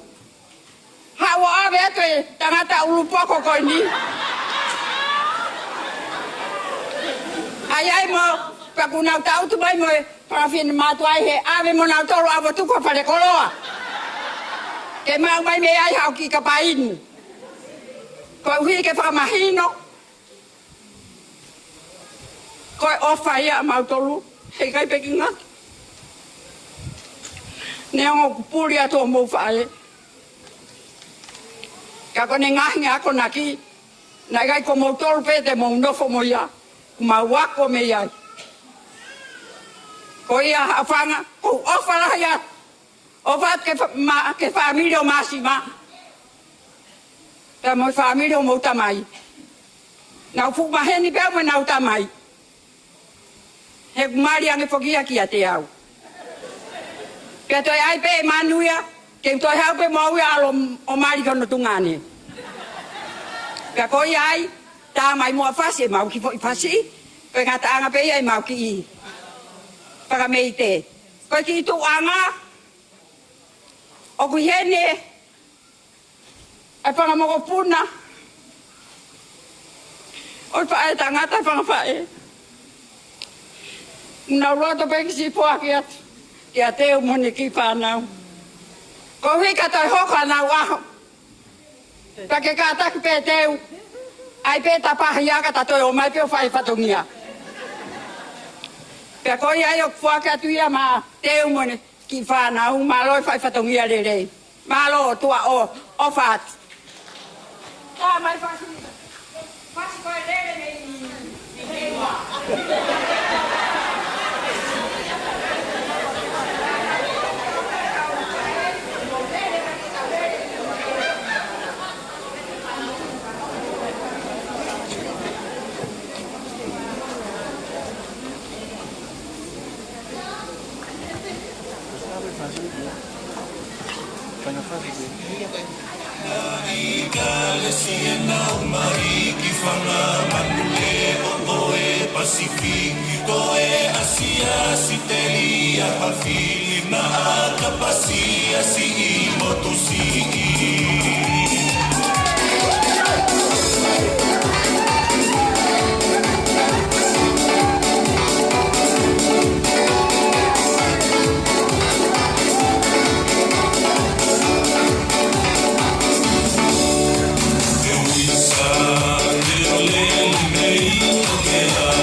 Kahiri taronga ko ni hoko mai megi ai te me whangamanga puna.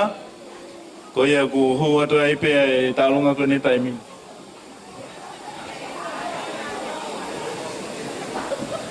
Whatolo watu.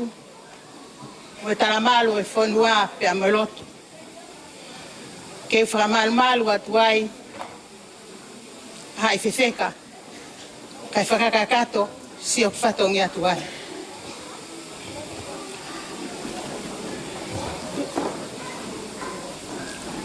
Ko tupe i he fiafini.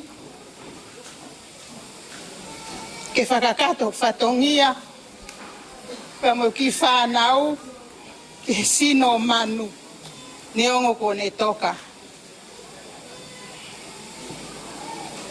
Ka kauhi ko ku. Vai haka koe nai whai ka manu ene kei mo ui. Teu kei vai haka ai peni. O au ke mate. Ko kulere mai akuia. Pea me hihifo. Pea me hifo e kafa. Ka kouta kai whala. Ki ni ua no whahatafu. Ko smore hoku hoa.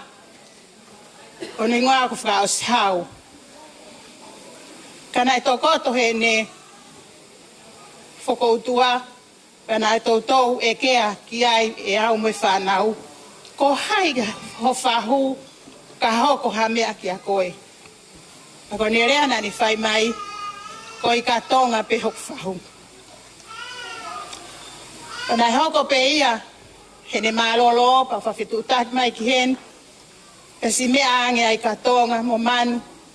Ni ongo na aku ilo ku iai e lahi ai a manu. O whanafi. Kana aku kore pe ka whanafi. Te whemua ke si whai pe loto whakaosi. Te atari le e whanafi. Te te hoko ki he maka e tangata i kini. Na te aluanga i pe a manu o whakakato. Manu kai ke lava e awia. O whatatau ho whai whatongia mai kia te au. Mo whanau. Ke sio mai pe. Kai ke lava mai toenga e whanau ia me Nusila. Koe o ngau ape eni. Pa mo tamasi koe. Koe ne whae. Koe tō whewhine ia whaos. Koe mawampe ke whafofonga ni on koe ke ha mea e mao ho mau ni maa. Ai tupe mua ke toki hanga he o tua whakakato atu se mau tono nou. He koe taime ni iko whakakau hake. Nofo mo tolu ko mo famili kau alu au ia. He koe ke famili au mo manu. Kau toi mana tui hake au ki foile a tonga u whaatapa i tonga. Nai mo on pe sei la ia. Ka koe sei halou. Pe ko winga ia ke ni ko to lalo a hihi foia. Fa more atu. Pa hai pe seka na pe ko to lalo a hihi fo. Tapula ia. Koia. Koi ki. O mahalo se ni te pe hi hiva ki teki ia. Ko kora pe ki he fahu fra osi. Tahine koi katonga. Me amai. O to atu. Whai atu hao whai te riha mo haatala noa. TJ, tai mai pe whasi koe o hihi fō, he koe mea pe aku mau mate ki ai ko hihi fō pe. Malo tu au whatu.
Hoka tēnei ke mawhana hoko, hoku e whai atu e whamapuna ki whai ate meta, pe osko ia e hoko mai rewa e tālunga taha e Sefesi, pe a tau toki hoko atu. Whamonu ore pe kau tau laiki, ko ilo pe mauloloa e taimi, ka e tuku mai moa ki taimi ke whai pe whia e whanau, mo whamapuna, ko ie ko alu ni ahoni e kai ki toi ha. Once in a lifetime. Ko ia ku hufanga pe he whainga maare ahoni. E tuku mai pe haki taimi ke whai e whakameite ai whanau. Ko le ke whamapuna mo katak mai ki loto pe a te mai mo e tālonga Sefesi ke hoko ia hen.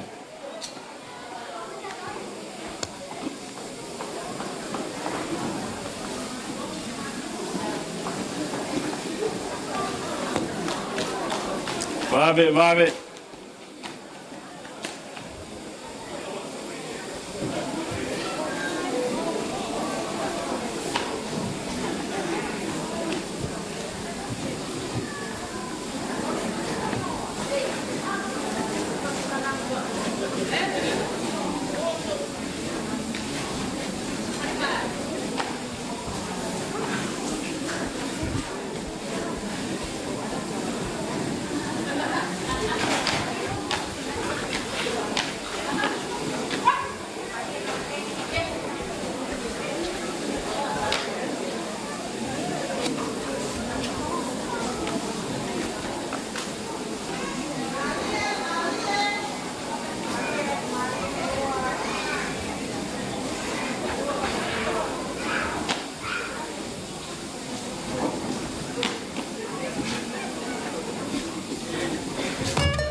pas mai ke whamapura koni.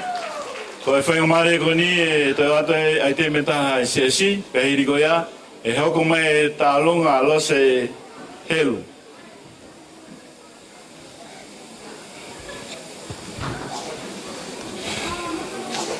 Tap ki e awhio ai o tua tau lotolotonga. Ma lunga fo ke tala whatap ka kato e whanuambo e lotu. Ai ka mata ke ai whiohi e ahon. I e kai ata mua ke whahoko atu. Ai ki fia ko e ni. Ko e whai ai temi ko e ni, ko whai ai temi ai whanau iuf. Ai ki kainga lotu. Na mau kau ngā toho palau. Pea mo e whine eiki ko e ni. Pea mo Manu Sefesi. Pea koe whai ai te mi oku iyo. E ura kamata ake mau whai tau o lunga. Koe whai tau o lunga ni, koe tau o lunga ni a siasi. Pea ka hiri ko ia, pa toki whakatau lama atu. Ai whai ai te mi, o mau inga ia au pito pe ai youth ke nauhanga o hiri atu ki he pangai o e katoanga e ahoni. Ai mea nai anaua ki ai whae fitani, ka koe wholofola. Ka kokore ke kamata aki e whai tau olunga, koe tau olunga ni a siasi, whetu whakataha pe he ki a maasima, whatui ka moe whanau. O rawei pe he siasi, koe toe pe a whanau pa moe whangamakapuna. Ka oku maukau ngā whia pe, he nai hoko ai whae fitani, koe whae ia ki ni ito la. Oi kai ngalotu. Kore ke DJ ke tuku mai ai foi fas oi kaunanga o nehanga whafofonga i atu ai tālunga e siasi. Pero kore pe e MC ka hiri mua e taurungani pa ke ompe mua ki whainga maari e kou lawe i pe e Fred V pe he kia howeik kai ne whahu ka mwe kau mua waka oi katoa ngani. Kai o mua ki whainga maari e ke whakakakato atu ai pe ai ki whaiva, ai whanau youth, o kau ai pa moe tō taha i he mokopuna o Manu Sefesi. Malo.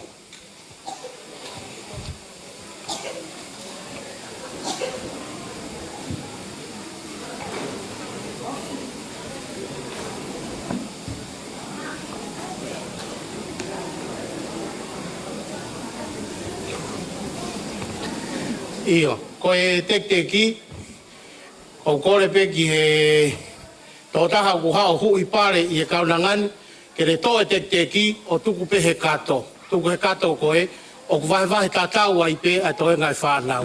Malo.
Malo.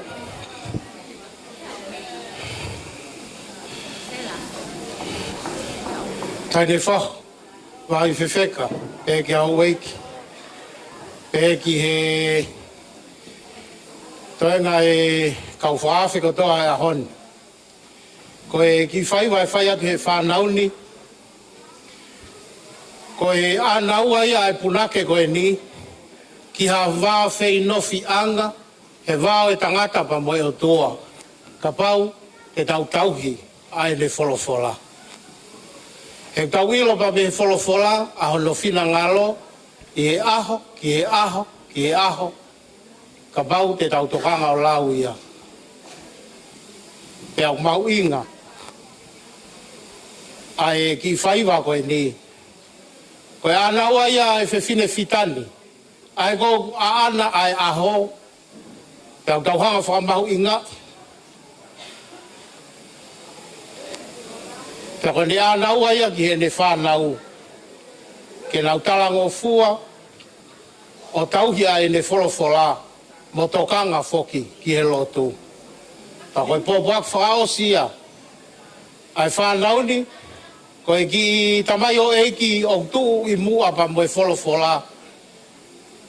Koe anau aia ai whae fitan ke toenga o ene whanau po mono whangamaka puna.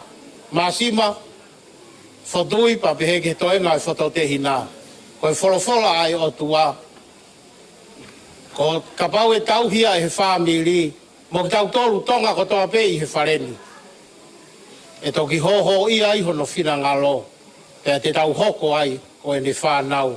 Fou i he tau tui, he talango fua ki ene wholofola. Mo mea mai peki ai. Malo.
te koni ku e wata i e mawhana.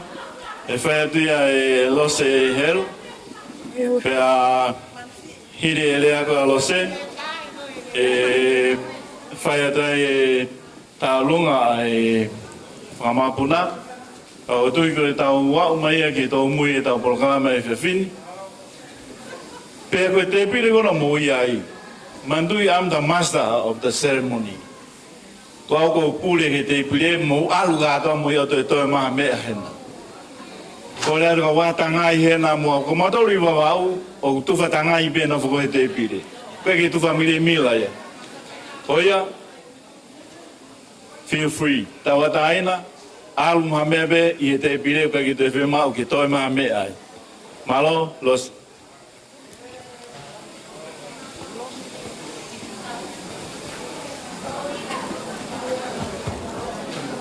Hello.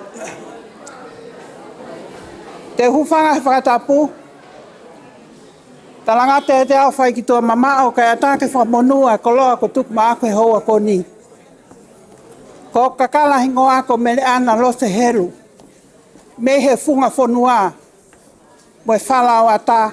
Tai namo paia. Kolo kakala. Pea kai ngalo a funga a tere. Ko selu i matai ko whohai a ata maasima. Kono whanga moku punahu whanga he whakatapu. Kia risi ate, papa. Moki mau tolu ko toa pe whanga moku puna, fleti. O ata maasima. Peka hono whoha ko selu i matai na tala siti ai ai ata. O tau lahi, na au peo tau whongo whango fulu nai. Pana whoaki e tupo ua e kele funga whanua ko e eka e ono ngeau tupu. Pana e manako a selu i matai hene wha mea ke funga whanua mo aho me. O whai ai a ngahi wa inga ko e whanga kōki mo e hosi mo e hawua. Pana nau lata ki ai a ongo hou eiti ko ni. Pana e la vea ai a selu i matai. Whaere ia e kukui ko mele ana lose. Ko ne whae ko hono ingoa ko mele maskovi. Ko e ofe fine ia o maika. Ko maika na lai taha whanau na ea lamnia longa me. Pea mai lamnia longa me ki hawa katolo o mani mo aho me. O mai mo no whangatunga ane tolu. Pea nofo whangatunga ane tolu o tauhia lamnia longa me o hauai. Ai tahine ko ia kuini a taho. Ufanga whakatapu. Pea ko tolu ko ena e taha nei mariki wahai o kukaua ia wahai se seka. Ufanga whakatapu. Pea ko taha nei mari o kutupu ai a paula fuka ko ena ne taofi. Ai fu pou ko ia, no tō pou ko ia. O e whale lotu saione. Pea ko taha lewa ia ki nau tolu. Na e tupu ai. Ai kainga pe i hifo. Pea ko tāno ai mo aho me e na mangau e whatahe immigration. Pea ko lau a aho me ka au me rana lose. Ko kakala hingoa ko e ofisini lahi a selu i matai. Pea na e tuku e selu i matai ai kia a ata ia i he funga whanua. Pea na e toke o mai pehe pe kia a selu i matai ke whetau aki. Ko e whakahaia, ko e vai kau i funga whanua o ku mau ia vai kau e merana lose. Pea ko whanau merana lose na e ua, ko sione fotu, pea mo vai moana lani via, whaeia e tamai. Pea ko au mo sisitahe a mautolu ko tauta anoa so. Ko sisitahe ia he whanau a Sefesi ko tauta anoa so. Pea ko tau ilo whamiri ho tau hingoa. Osko ia hawa whakatoko alu o manako nofo e api funga whanua.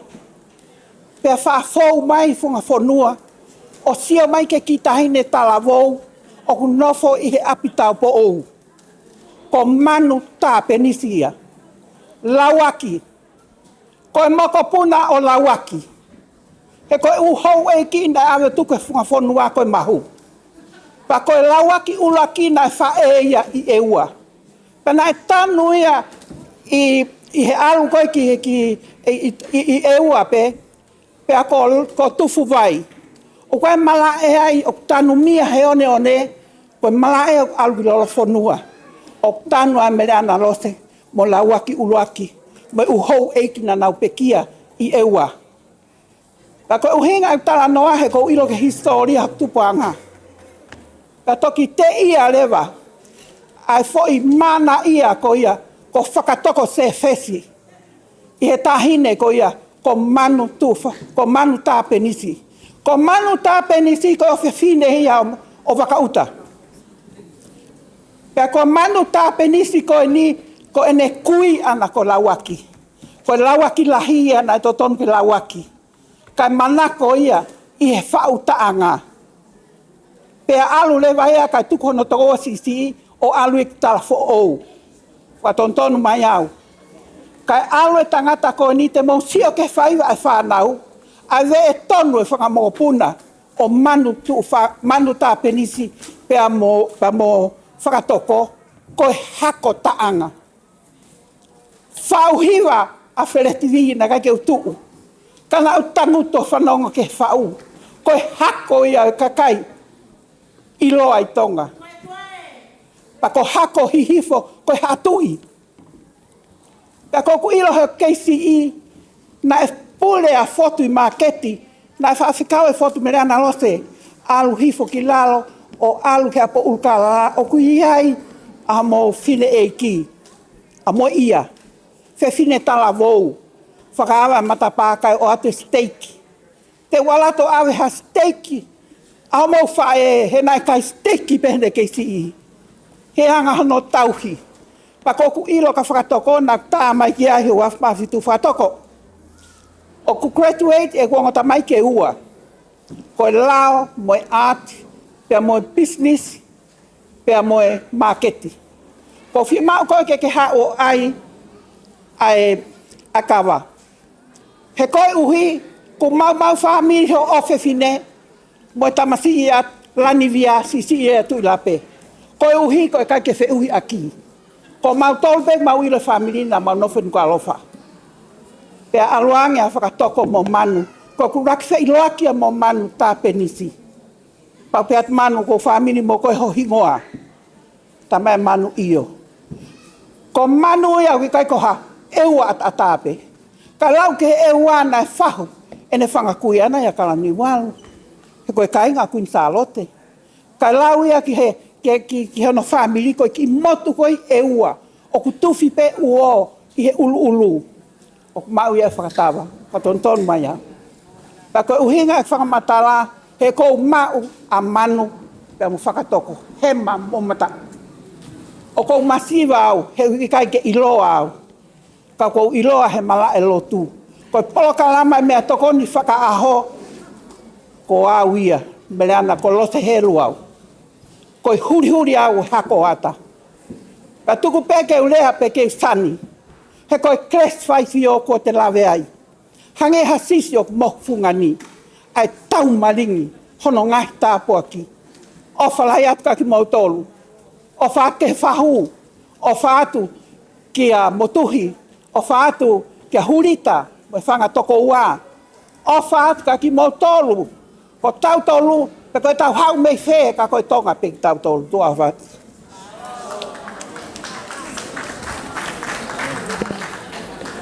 Iyo malo bito.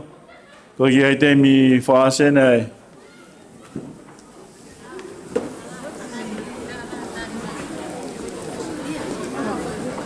Ai whangamapuna.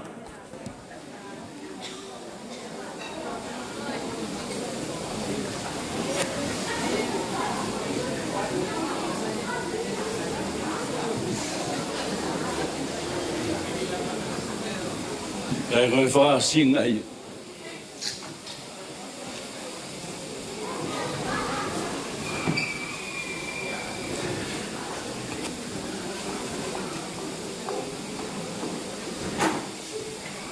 Ai fia.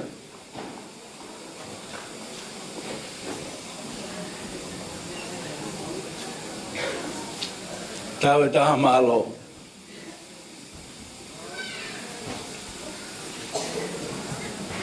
Ko hiki ata manu ko whakatola he kau a ngelo e langi.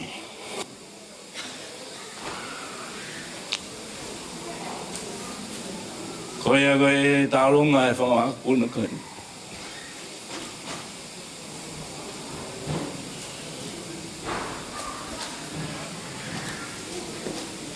Ko letka ha motuhi.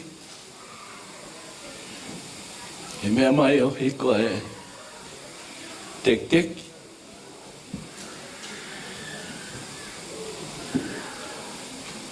O manusi.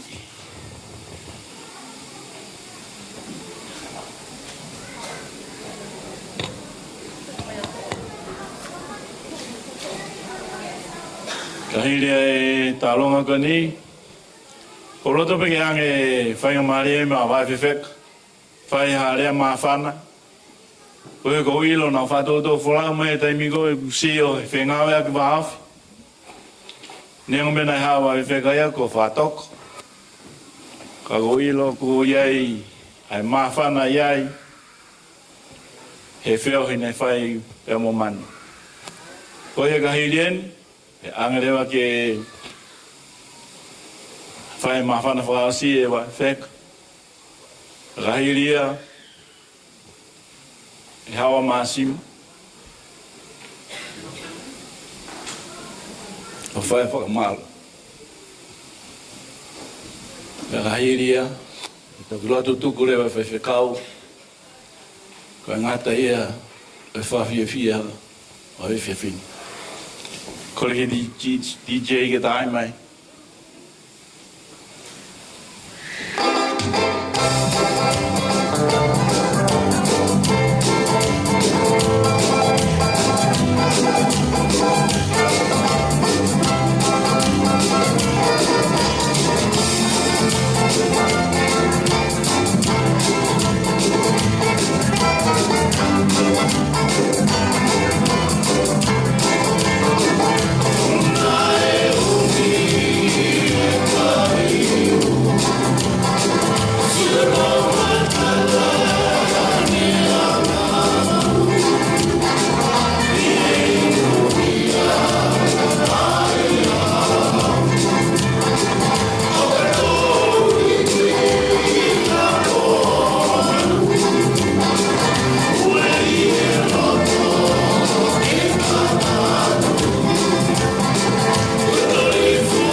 Oh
Whatula watu.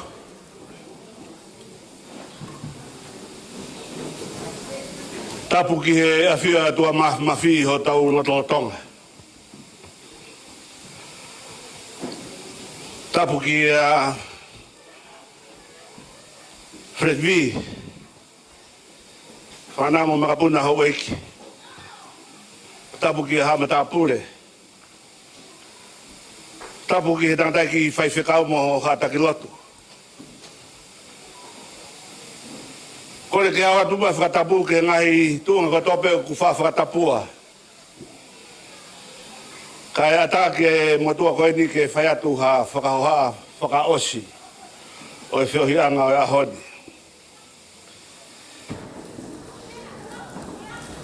O koutu pe mahalo kusola ke tawalahi o ha uhinga ko whae whakahoha koe ni. O koe pe konga mo whakatoko. O ko whae tangata ki a whakatoko. Kau tuku ange ki he ta whaki, kai tuku kubua ke uhanga whakafofongai, ai o tu kolo pe mo ha ngata. A home, hata pe mo wahai. Ko ki nau tolu, ha nau tolu, a kātoanga o e ahoni. Tuku ange he kuta whaki aku, pe mo whakatoko, pe mo e whamiri. Ka tuku ke whakafongai whakaluku fua, a whamiri pe mo e whanua hotokotoa.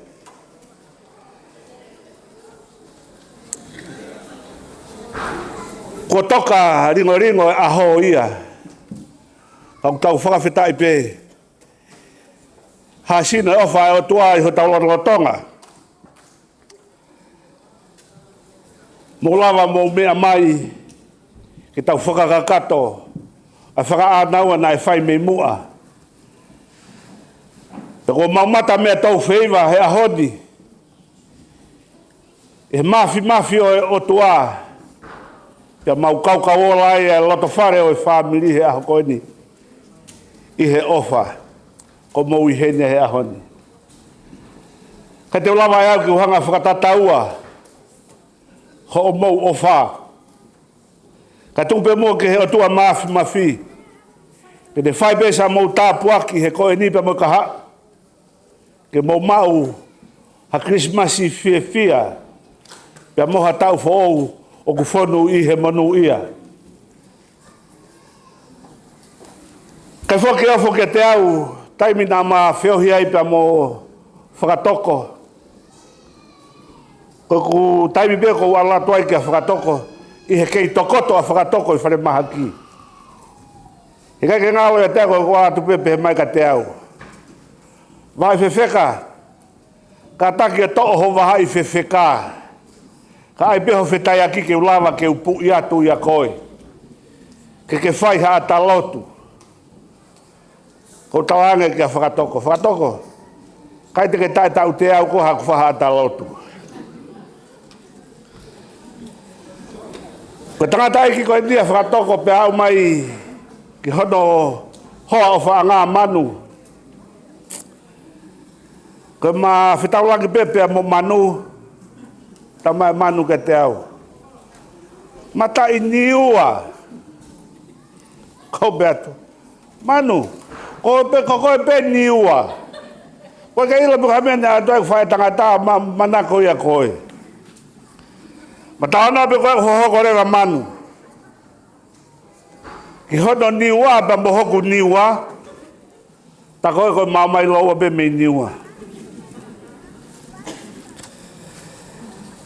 Pe a huhuanga whakatoko a taha, matango tu mai ko tanga.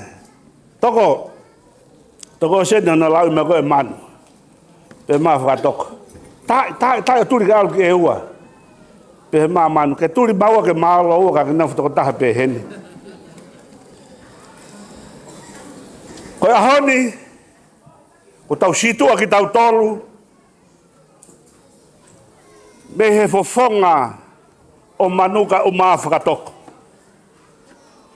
Ko tau i hene a tau tolu, ko tau whakamanatu pe tau tolu i he funga o e tau ofa. O hinga ea ku mea mai ai hene hau e ki. ka mau lava mai pia mau whakatefua mai. Ke tau whakalangi e ofa e o tua ko ne whai. Pea maa manu kau maa whakatoko. Koe foi rea manu ko ne whai mega teo he kai peke ngā loia ia te au.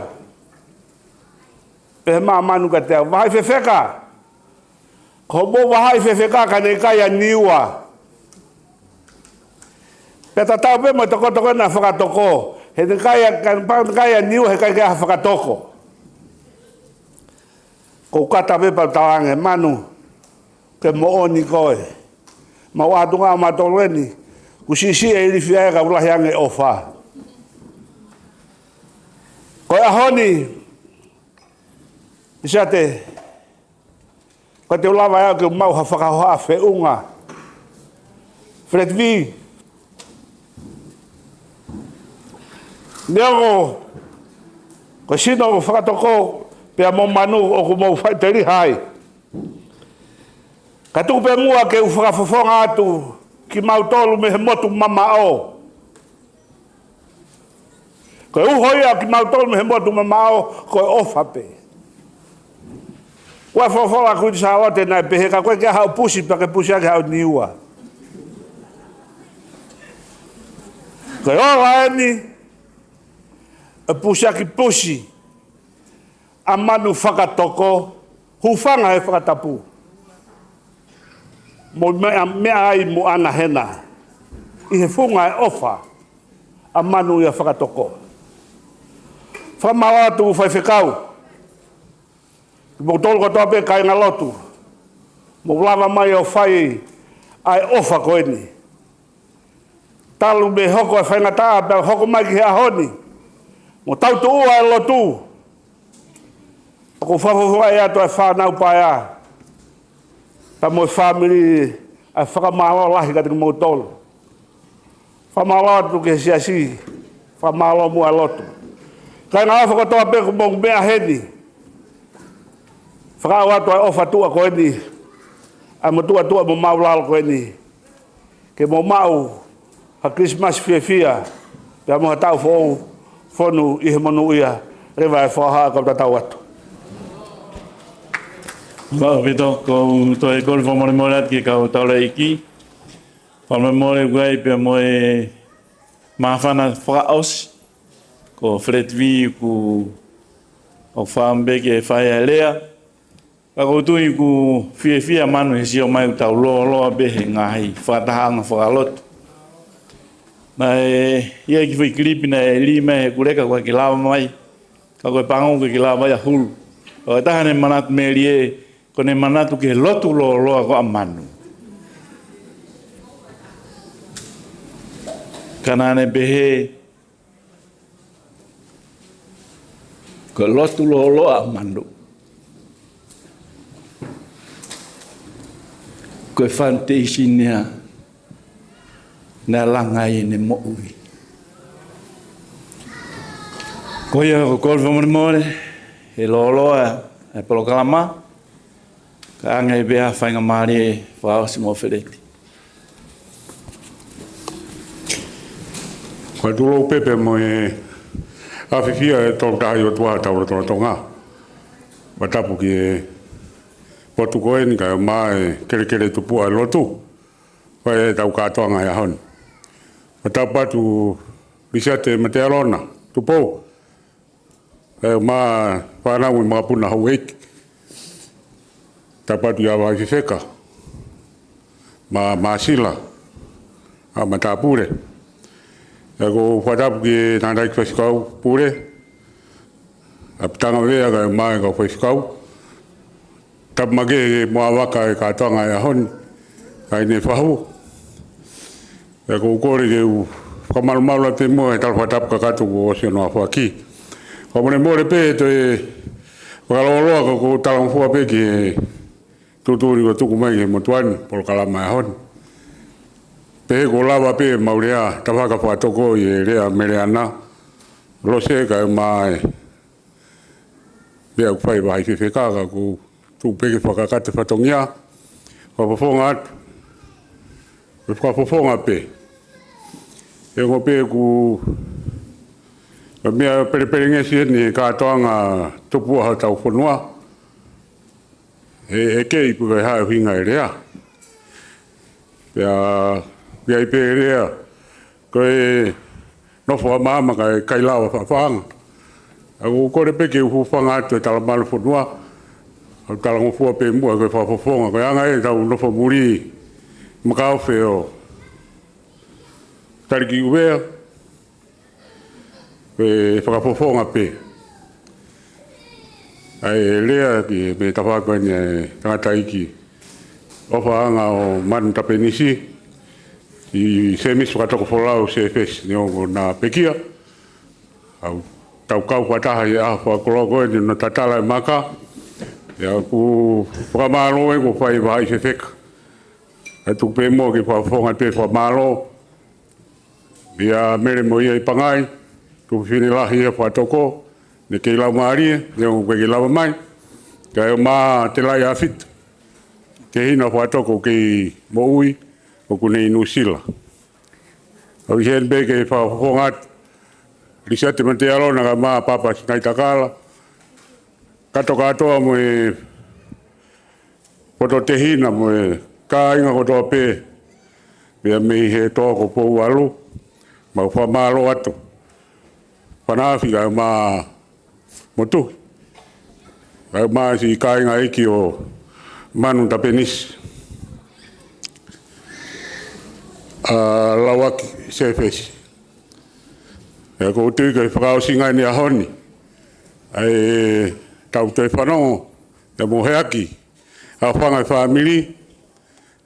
A wea tuku ki he tukunga manatu. Tau i heni a honi ko whamalolo to hongat. E ma u pe fine lei ma tau he fine lei.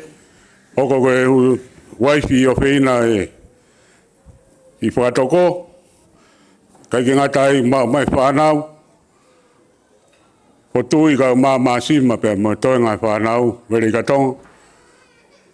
Hoko te whanonga. Hua e whatongia ki whamiri. E mai siasi ka pe whoke whanua. Tuku pe he tukunga e tau manatu. Manat miri e ki whawhonga e whiwhine koeni. E hoko koe teu e loto whare koeni. E koe moni. Whakakoloa ki whamiri Sefesi e whiwhineni. E ni whai whatongia tōnunga tapa ko tō pe mui e whamiri. Whakato whawhine ka e mai whakatehina whakatoko. E mai toinga whamiri me tōko pouwalu. Aho ni we aho pe manat peri ki he whawhonga o Manu Tapenisi. Me moni o pito. E mari mai pe mo whatoko ulahi whamiri. E ne tāsi i pinga lelei, whatongia ko tō pe. Tau he ngahi whatongia whamiri. Te tau i heni whata, e mo e whaifkau mo siasi. Ka e maa e tapa ko tō pe e whamiri. E mi e funga whanua ka e maa no poto o takalawa. Tau whawhetai ki o tuana e lau maari e peheni, whae o whina koeni. E whawhetai ko tau i hahoni. Whakakakato ngai whatongia ko tō pe ki si Manu. E mo ui maani oni e o tua whai ke te. Tawanga pe mo tua maf. Ke ne omi e nonga pe mo e talamonu. O tui ka maa sima mo toinga whanau mo mga puna. Ke kahau e tau whanonga. Tawanga mo maua Christmas fia mo tau whanau ia. Lewe malanga ka tatawat. Mala bita whakasinga e Polokalama, e whae te maasima whawhawhanga e whakamalo e whamiri. Pea hiri ko ia, pea whakaosea toi pe e whaiwhakau. Ko ia koe whangamari ko ni, tuku e ki a maasima.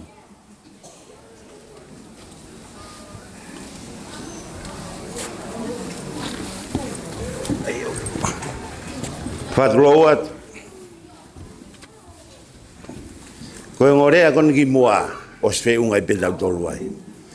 Koko hao koe ni koe whakamalo pe. Ka koe ngotama kon ki mua o svai pe e taurea. Pa ko fia ui ai. Watu ene whakamalo ki e whaifekau. Pehe ke siasi me whangasipi. Whai ki harea whe unga ki whakamalo. Honga ia. Tu whata. O lava e aho koe ni. Ate whamalo ke he family whae. Whamalo he mea kotoa. He kai ki te whakaloloa. Ko uilong mo whiukari. Ate ene whamalo ke he family tamai. Ko ki tānoa whakaori peni. Tamai manu ka te au. E sima. O kuelo ho family ke maasila po to nifo. Ai ko toki lau ta ko nifo manu na peku ki mua. Ka ko mea peku sai ai ko kuhoa maasila no nifo.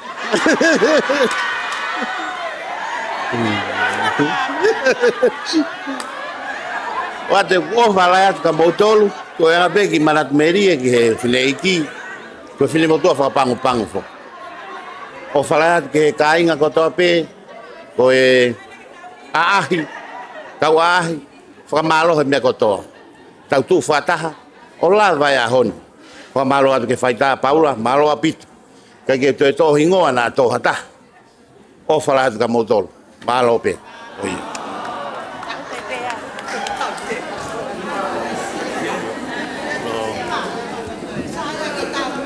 Alo, masih.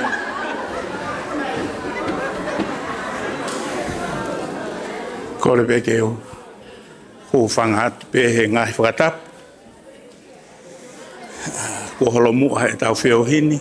Ka ta pe ke o whakakato whatongia ko tutun mok. Ke les e tau whio hi.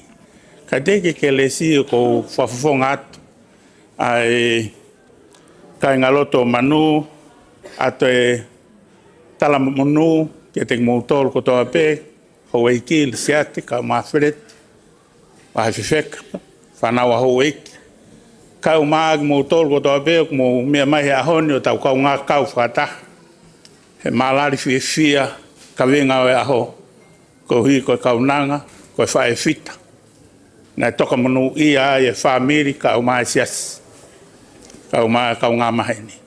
Whatawange ke whē hapote mo iai. He vai taimi o Christmasi. Ke whatau maringi mai he o toa klesi o Christmasi o whamanu ia pa whawhonu aki. O mo ngahi mo ui ke mo mau ha Christmasi o whonu whia. Pakakohon whina ngalo ke tau lakai ai tau koe ni. Ka tau tuuta ke he tau whoona. Whatawange ke tau iai. Whakataha pepe mo eiki ke ne whai ho tau tataki. He koe wai hala who'ou. Wei ai ha taha ia tene ilo ki he kaha u. Koe o tuato ko taha pepe kune tokai mananga. Koe a watu e whamalo pe mo e ofa. Me he siasi ki he family ho mo loto maulalo. Ka whakawhea ki mautolu. Ke maulave mai ki he kātohanga o aha koe ni. Pea kou whawhonga tu e whamalo lahi au pito. Ko whaambe ke tau whok mai pe o whamapopo, ki mni pe e ua. Pe ko uhi, te ria na tau whoki pe a moe talanoa ngafu te pire mahu koe ni, ko mou whatawha ia he mau mea toko ni. Ko whaambe ke te whamanatu pe ka veinga, na e whakaamua manu ke tō kaki, ke whanau mo e whangamopuna. Ko e whalala, ke ai kotoa pe, i he o tua. Sa me walfitu pa ko fitu e vesi konga ki mui o pehe. Ko ngahi matawai ko toa o ia te koe. Po pou ge whawha fitu himi vesi ni maono mbea moe fitu o ia atonai o ngahi matawai. Ka tauka matuku pa me heni ona ngalo o tua ia te tautolo. Koea matawai o keresia munu ia o tapua ki o lelei ko toa pe. He ku mahu ta whea o tuaha ia. He koloa tapua ki. Ko tau mea pe o whai ko e tui. Pe tau tukulolo mui pe mo talangfua hange ko e kaunanga ko e ni. O whai ke taha ko toa pe. O tua mas. Ma wau sia e whakausinga o whioki. Na ke hanga o tu oni pe na e whakamohe pe me mua. Pe whai ke lo tua pe mo whanonga. Pe ma wau sia mai e whiohi aha ko en tal pe me aneuhu. Ma wau sia e ni e whiwhini ko whakaosi e ni o whiohi. Ma whaka whetai ki a whiona. He mau whakamooni kane tai oua e kau mai a whio nā koe kai ke mau malawa e mau tolu ha mea e taha. Ke ui ange hou e ki ke nau mea heni. Pe ke ha mata pule. Whahue ka umai ulmotu a. Family ka umai o tua kau ngā pirikimi. Ai kau ngā maheni. Ke mau whakataha mai pe mau whakamoni a ke he manat me lie ke he kaunanga koe ni. Nei whai e ne whanonga i taimi. Ka nai tuku. Ene mo ui ki he awhiona ni whalala pia hoko ai awhiona kono tauhi tu mau he whanonga anga o taimi o au pe ki he ngata anga o ene mo ui tunga o tua ke hoko e koe whalot lahi ke ting mau toru mau kei whanonga ke o nā whawhai ange ku mau whe mo ue kina he ngahi koloa o mamani koe ni pia ngalo ai awhiona kai tuku ke whamanatu ke te mau tolu. E ei peho mau aho peheni. Ka koe whehu i. Ka hiri a whaitoka ko whe potu te mau iai. Ke tala mahino pesi su ke alo teu ha potpate ki toi whoki mai. Ke mau ai ka kai ku tui pikitai ki awhiona. He ku lahi ai ngahi. O ku lahi ai ngahi loki ai api i he api o tamai i he wani. Eki, ako mai. Ako ki mau tolu. Ke mau ha loto ku poto. Pea mau ilo koe whanonga, koe taim si pe pea os. Ka mau whai ha tutu uni whapato poto. O mia a whiona ke tu loto koe taloni koe ho mau loto, koe eiki koe o tua, koe pure koe e te mau tolu. Ka ke whai ho mau tataki, ke mau hiki pea me he keresi ki he keresi, ka ua ko mau au sia i tāniti. Pe moi mo uita ngata. Mana ke mau matuku, mau kore ke hawhiona. Hoko atu e whanonga, si whanau. Nge koe mea ku mau ilo i. Ko morea tamai, ko morea whae, ka ngonea punake. Ko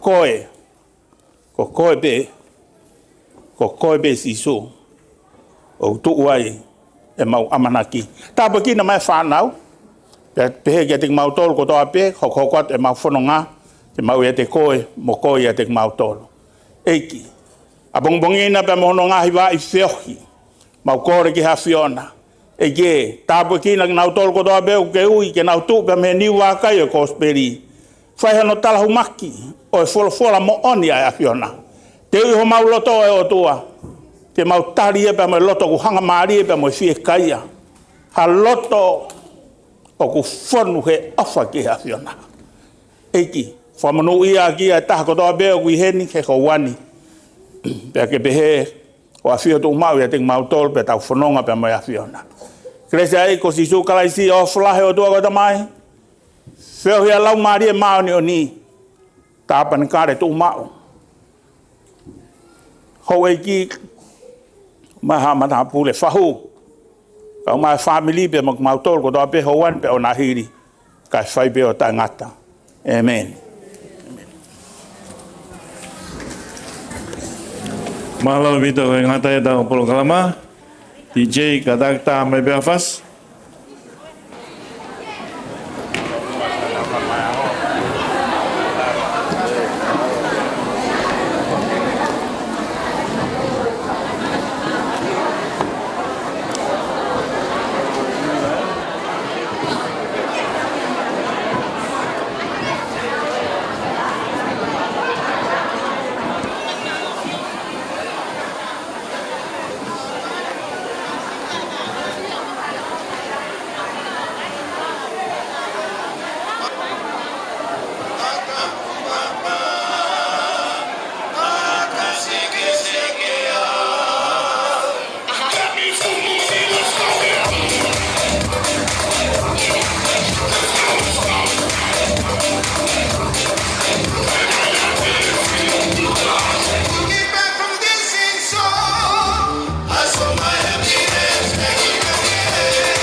necesito revolear. Baja, sube, mueve, pierna. Baja, revolea, sube.